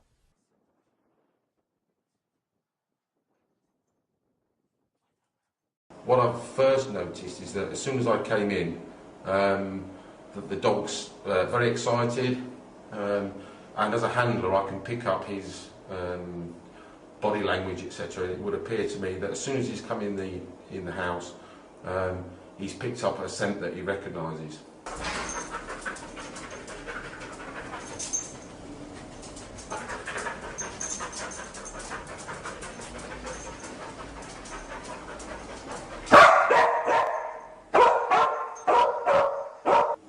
If there isn't a scent source in here, i.e. a physical article where the scent is emitting from, any scent residue will collect in a particular place due to the air movement of the flat, or the apartment. And what I would say in this case is that there's enough scent in that area there for him to give me a bark indication. But the source may not be in that cupboard. The source may well be in this room somewhere else, but the air is actually pushing it into that corner. But is a strong indication, and I would say it's positive for the things that he's trained to find. And he's decided, yes, that's what I'm looking for, and that's when he's given me the bark indication. What we should understand with this dog is that he only barks when he finds something. He won't bark at any other time. The only times I've ever known him bark since I got him as a small puppy was A, for his dinner, and that's just excitement, and that's one of the training methods we used to teach him to bark when we wanted him to, and when he actually finds something. He won't bark at other dogs, he won't bark at strangers, he won't bark when somebody knocks on the door or anything like that. So again, I would say that's a positive indication. Okay. Let there be no doubt about what Martin Grime said his dogs were alerted to. He said, in effect, that his dogs were alerting to the past presence of a human corpse in those 11 locations. As we shall see in a moment, no other corpses had been present in those 11 locations. Therefore, if a corpse really had been in contact with those 11 locations, it could only have been that of Madeleine McCann. But it's necessary also to point out that in his report, Martin Grime acknowledged that the evidence of his dogs alone was not sufficient to prove that a corpse had been in those locations. He said that there would need to be corroboration, in the form, for example, of forensic evidence or the kind of circumstantial evidence we discussed earlier. He pointed out correctly that, quote, "Whereas there may be no retrievable evidence for court purposes, these alerts may well assist intelligence gathering in major crime investigations. The dog's alerts alone then could not convict anyone of either killing Madeleine or hiding her body. There would need to be other evidence." And a little bit later we'll have a detailed look at how the McCanns themselves explained the alerts of Martin Grime's 2 dogs. So first of all, who sent the dogs to Portugal? It was actually a combined operation by the Portuguese and British police. By July, 2 months into the investigations into Madeleine's disappearance, the team of detectives, led by Dr. Gonçalo Amaral, had clearly formed the view that the McCanns and their friends were not telling the truth and were hiding something. They and top British police actively worked on the theory that Madeleine had in fact died in the McCanns' holiday apartment, and that the McCanns, perhaps with the help of others, had hidden or disposed of her body. One top British police officer whose opinion was sought was Lee Rainbow, who was then Britain's top criminal profiler, employed by the National Police Intelligence Service. He in turn consulted Mark Harrison, who recommended that Martin Grime and his dogs be brought in to search for evidence of past presence of a corpse and of blood in the holiday apartment rented by the McCanns, in the hired car they were using, and on their clothes, and on other personal items. And so Martin Grime was appointed. What were Martin Grime's qualifications and experience for this task? which could determine the outcome of this whole investigation. By the time Graham was assigned to this task in July 2007, he claimed that in over 200 trials, Eddie had never been wrong. If he gave an alert in every single case, a corpse had been in that very location. Eddie's track record included some impressive results. Since 2007, Martin Graham has been involved in several more successful investigations. An outstanding example was a case in the USA. The cadaver dog evidence provided by Martin Graham's sniffer dog showed that a suspect had carried a body in his car. Martin Graham has taken his sniffer dogs to help in investigations in several countries, and his expertise was so valued by the FBI that he has now set up a business in the United States, largely funded by his work for the FBI. His credentials are therefore impeccable. Only twice has his expertise been questioned, once in the McCann case. The other occasion was when he took his cadaver dogs to the notorious Haute de la Garenne children's home in Jersey, where children were abused for decades, and there were credible reports that some children had been killed by their abusers. It was a place the late Sir Jimmy Savile visited more than once. Eddie alerted to the scent of a corpse in the Haute de la Garenne home. He was videoed at the home. Bones were found, and one bone in particular was thought to have been that of a child's skull. When it was tested in forensic laboratories, it was shown to have been made up with 1.6% collagen, this proving it was a human or animal skull. Yet the establishment, aided by the mainstream media, circulated a baseless rumour that the laboratory had said the exhibit was nothing more than a coconut. Some excellent work in exposing the Jersey home child abuse scandal has been carried out by Stuart Sivret of the Jersey Parliament, which shows how the false story of Eddie allegedly alerting to a coconut was concocted. It is a subject we may return to again in another documentary. So let us now consider exactly what Eddie and Keela found when Martin Graham took his dogs to the village of Praia de Luz in the first week of August 2007.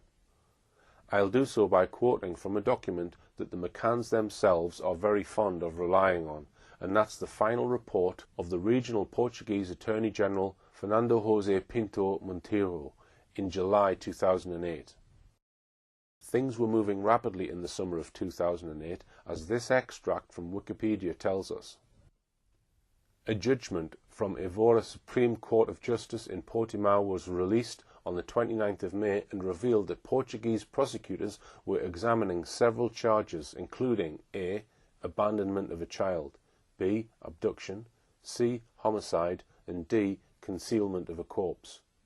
2 months later, on the 21st of July 2008, the Portuguese Attorney General announced that there was no evidence to link the McCanns or Robert Murat to the disappearance, that the case was closed, and that the aguido or suspect status of all three had been lifted. On the 4th of August, the Ministerio Público, the Portuguese Ministry of Justice, released 11,233 pages of the case file to the media on CD-ROMs. This was the final report that recommended that the investigation into Madeleine's disappearance be shelved because there was insufficient evidence with which to charge any individual with being responsible for Madeleine's disappearance.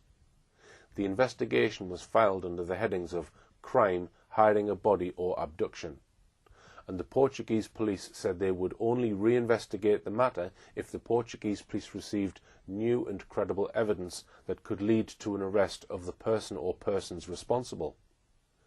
The release of 11,233 pages of witness statements, expert reports and evidential material to the public via a series of DVDs would never happen under British law. But in this unique case, it has provided the raw material for a legion of amateur sleuths in many countries to work on. So here's what Fernando José Pinto Monteiro's report told us. Under Section D of its report, headed Dog Searches and the Constitution of Gerald McCann and Kate Healy as Arguidos, his report begins by noting that Mark Harrison, a national councillor from Britain for searches at the level of all police agencies in the United Kingdom concerning missing persons, abduction and homicide cases, had recommended that trained sniffer dogs be brought in which could, in his words, detect mortal victims by tracing very small samples of human remains, bodily fluids and blood in any environment or terrain. The findings of the dogs were recorded as follows. 1. Eddie signalled cadaver odour inside the couple's bedroom in apartment 5A in an area next to the wardrobe. 2.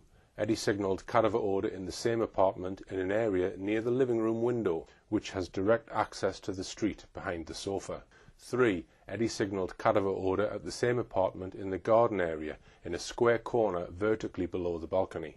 4. Eddie signalled cadaver odour in the Vista de Mar villa, that is, the house that was rented by the McCanns after leaving the Ocean Club, in the area of a wardrobe that contained inside it the soft toy cuddle cat that belonged to Madeleine McCann. 5. Eddie signalled cadaver odour on 2 items of clothing belonging to Kate McCann, which were examined in a pavilion in Lagos. 6.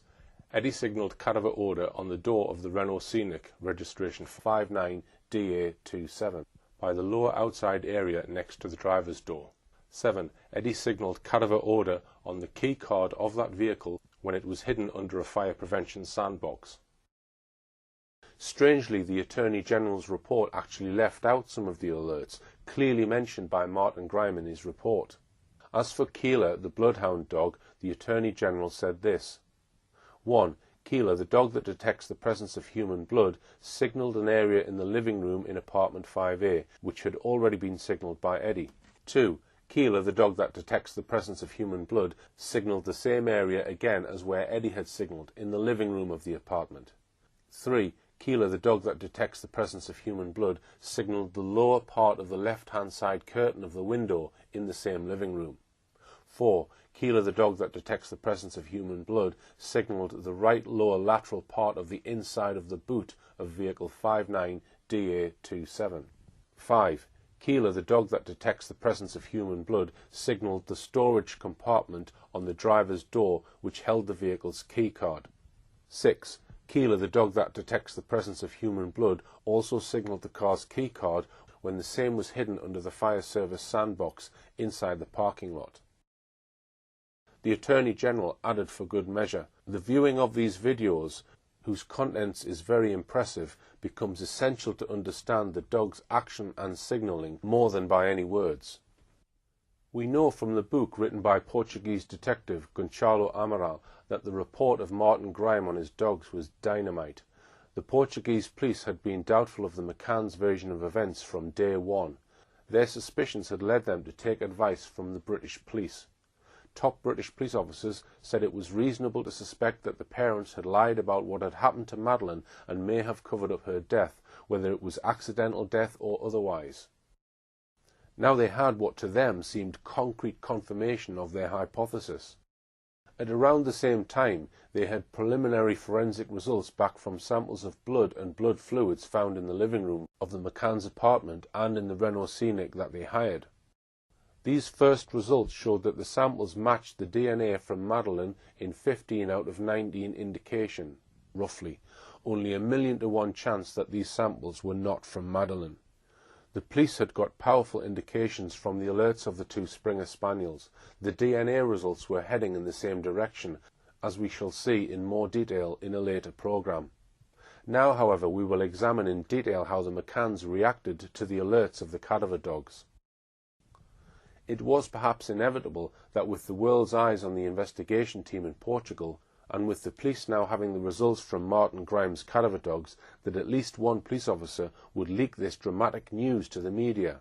And so it came to pass. It was Monday the 6th of August, barely 3 months after Madeleine had been reported missing, that a Portuguese newspaper, Jornal de Noticias, dramatically reported that British sniffer dogs had found traces of blood on a wall in the apartment where Madeleine went missing, below the window of the living room near the floor. The McCanns began to react 2 days later. A person described as a friend of the McCanns, Rachel Oldfield, one of the so-called Tappers 7, was reported as saying she was disgusted at what appeared to be a deliberate smear campaign against them.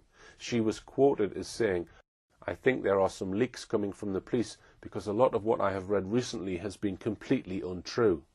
The following day the press referred to reports of an increasing backlash against the McCanns, both by Portuguese people and by fellow holidaymakers at the Ocean Club. The McCanns retorted that they would not be bullied, and forced into leaving Portugal against their wishes. On Saturday that week, the Portuguese police acknowledged for the first time that Madeleine could be dead. Chief Inspector of Police Olegário Sousa told the police that new evidence had intensified fears that Madeleine might be dead, but made a point of saying that the parents were not under suspicion. Less than a month later, that was to change dramatically. The McCanns reacted once again via a family friend by denouncing the police for not having the decency to inform us first about their new theory. Portuguese press reports suggested that the Madeleine McCann investigation had now entered a decisive phase. They were not wrong. 2 days later, the McCanns did a round of interviews with Spain's 3 top-selling newspapers, claiming that there was a very real possibility that Madeleine was still alive. No doubt that took a little bit of organising by their media relations expert, Clarence Mitchell. The leaks continued, suggesting that evidence from the cadaver dog's alerts and DNA test results proved that Madeleine McCann must have died in the McCann's apartment. On the 24th of August, the McCanns were forced to react again, this time attacking preposterous speculation about Madeleine's fate. Jerry McCann says he is disappointed that so much information has been made public despite Portugal's strict judicial secrecy laws. A week later, on Friday the 31st of August, the McCanns announced they were going to sue a Portuguese newspaper, Tal and Qual, which reported, correctly as it happens, that the police believed the McCanns were responsible for their daughter's death. Months later, the magazine folded. The McCanns never sued them. Events soon overtook them. Another week later, on Friday the 7th of September, the McCanns were taken in for questioning by the Portuguese police. They attended voluntarily. They were not arrested, but they were interviewed under police caution. So let's now go to Kate McCann's account of her interview by Portuguese police, where she is shown a lengthy video of the cadaver dog Eddie alerting to the scent of a corpse in the McCann's holiday apartment. On page 248 of her book, Kate McCann writes, "Carlos, my solicitor, had advised me not to answer any questions put to me. He explained to me that this was my right as an arguida, suspect, and it was the safest option. Any responses I gave might unintentionally implicate me in some way." On page 249, "If I'm honest, I'd been quite nervous about seeing the video of the dogs. I had no idea what to expect, although I was quite sure something couldn't be quite right about the results they had apparently produced. We knew from Bob Small, a Leicestershire police officer, that the responses of specialist dogs were intelligence, not evidence, but in my head I'd built up these film clips into the most damning evidence imaginable." Now Ricardo was giving me his spiel about the dogs. "These dogs have a 100% success rate," he said, waving an A4 document in front of me. 200 cases and they've never failed. We have gone to the best laboratory in the world using low-copy DNA techniques." I just stared at him, unable to hide my contempt. What did he know about low-copy DNA? These dogs had never been used in Portugal before. He knew little more about them than I did. Then Kate McCann describes the video she watched. The dogs went into our apartment, ran around the apartment, jumping over beds, into the wardrobe, and generally having a good sniff. She then describes this significant moment. At one point, the handler directed the dogs to a spot behind the couch in the sitting room close to the curtains. He called the dogs over to him to investigate this particular site. The dogs ultimately alerted. I felt myself starting to relax a little. This was not what I would call an exact science. At this point, we can begin to see how Kate McCann is trying to minimize the impact of Martin Grimes' report. Here, in a spot between the curtains, behind the sofa below the window, Eddie, the cadaver dog, alerted most excitedly. His nose was certain. There had been a corpse there. Later, Keeler the bloodhound located body fluids at precisely the same spot. Contrary to the impression given by Kate McCann in the above passage, the dogs were not together on the same day. They went on different days, so as to get 2 separate sets of indications from the 2 dogs. Kate McCann continues on page 250. To pour scorn on the dogs' alerts in the underground car park, where the McCann's car and 9 others were parked, she noted that her car had posters of Madeleine on it. And so the handler, Martin Grime, she says, would have noticed that.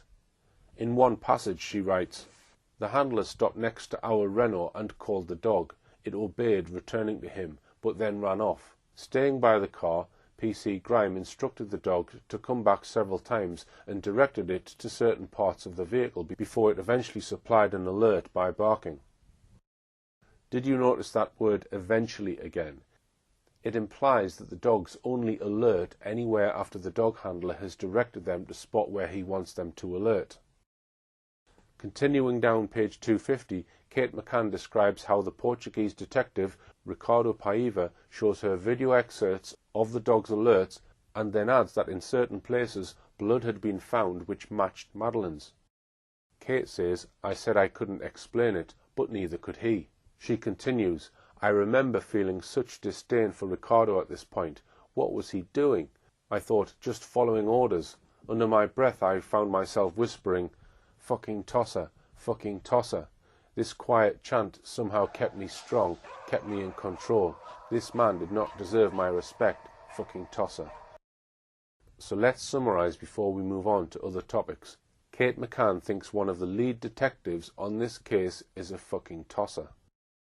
Jerry McCann ignores the wealth of evidence that sniffer dogs are used reliably not only for blood and the scent of corpses, but also for drugs, explosives, and even certain medical conditions. He pigeonholes them all as incredibly unreliable, and both of them maintain that the most respected and sought-after dog handler on the planet doesn't know what he is talking about, effectively accusing him of gross professional incompetence.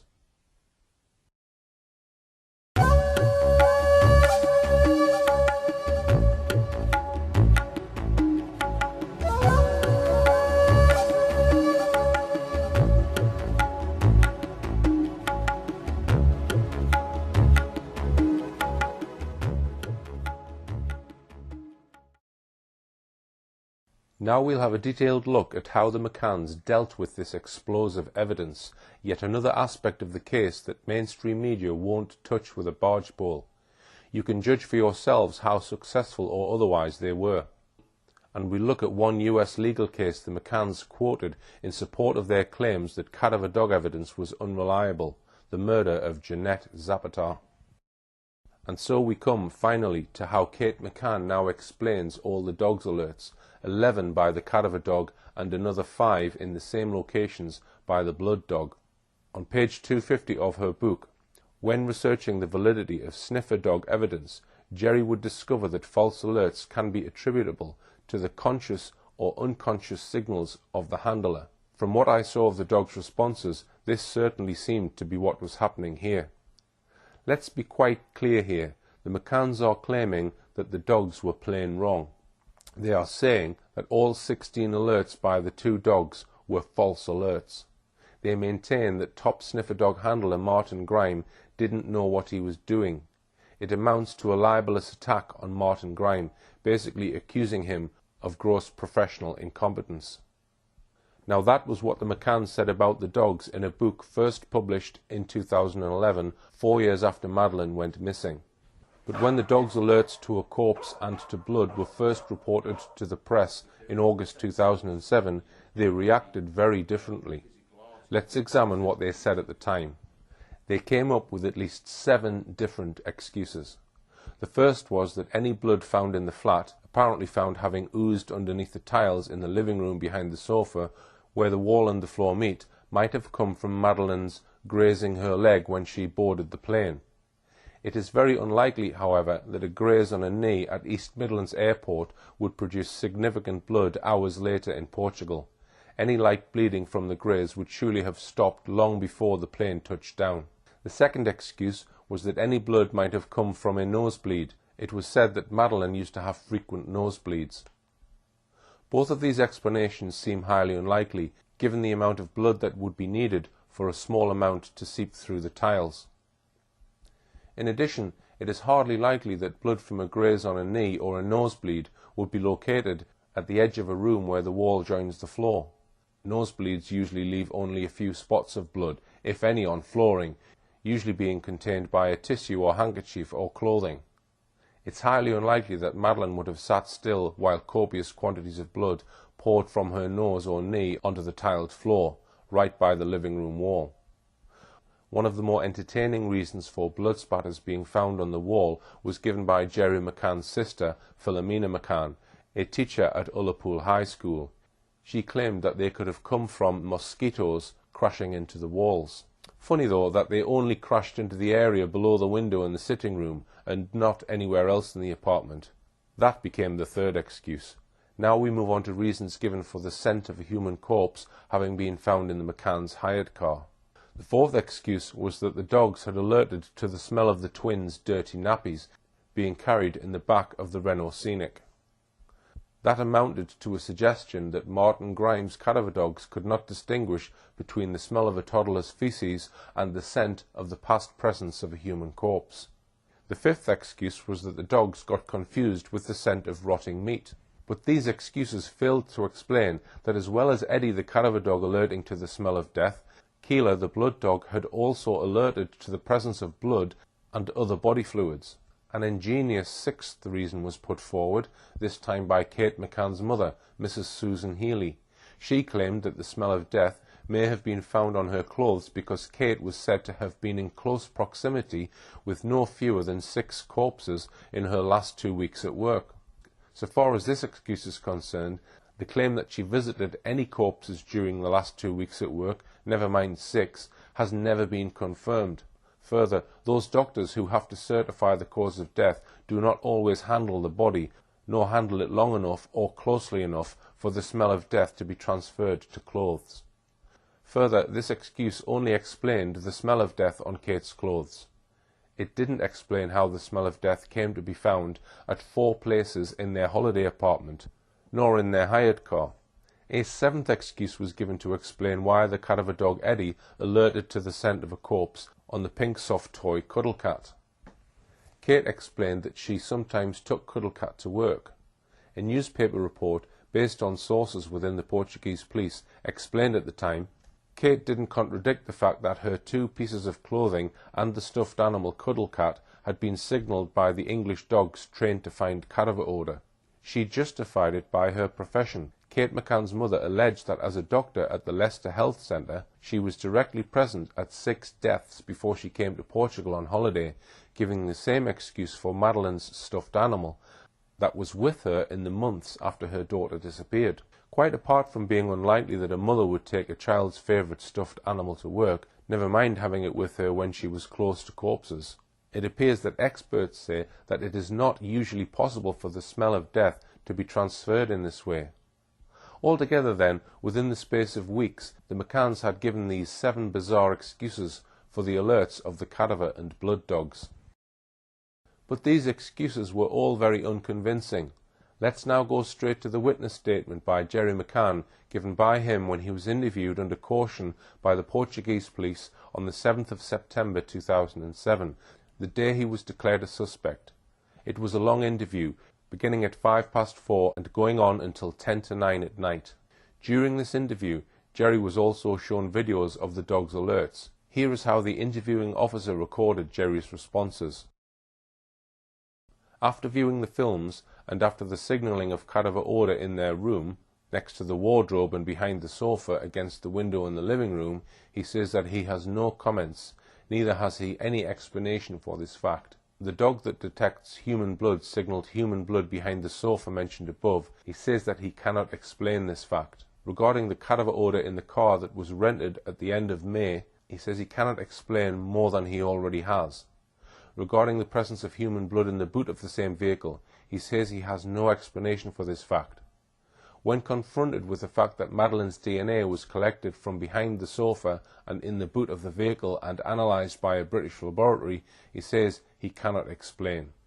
When asked if on any occasion Madeleine was injured, he says that he has no comments. In the aftermath of the shock of Kate and Jerry being made suspects, the McCanns and their ever-growing team of PR advisors and lawyers immediately began to pour scorn on the evidence of the cadaver dog and the bloodhound.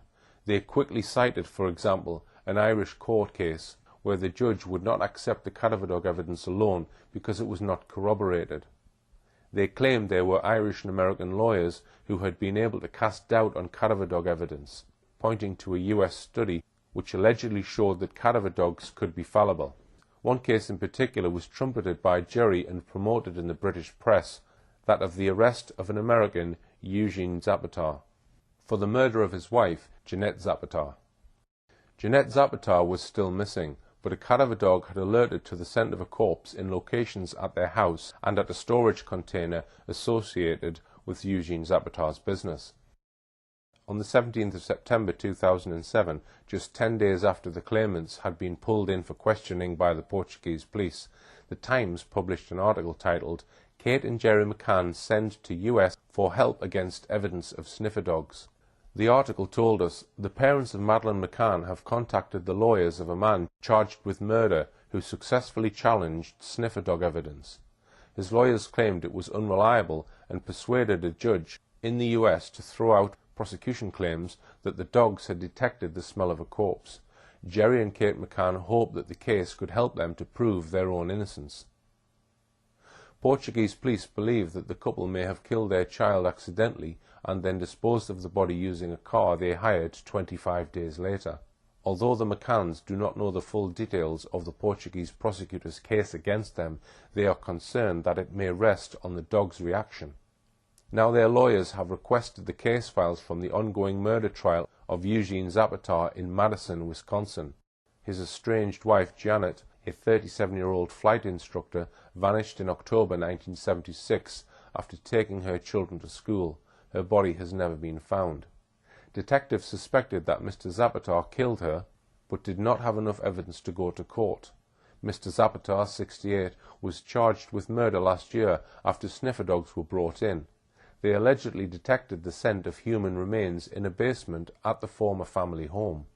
But Dane County Judge Patrick Fiedler ruled that the evidence was inadmissible, saying that the dogs were unreliable. He quoted analysis of the three dogs' performance record, which showed that they were respectively incorrect 78%, 71% and 62% of the time. The judge told the court, "The state has failed to convince me that it's any more reliable than the flip of a coin." That is what the British press have told us about. But now comes the bit the British mainstream media have never told you about. Not long after the Times article, Eugene Zapatar confessed to killing his wife, and in making a full confession, he confirmed that the alerts of the sniffer dog used to search for where his wife's corpse may have been placed were wholly correct. In late 2007, a US newspaper reported, "Zapatar enters guilty plea in connection with missing wife's death, the Eugene Zapatar case."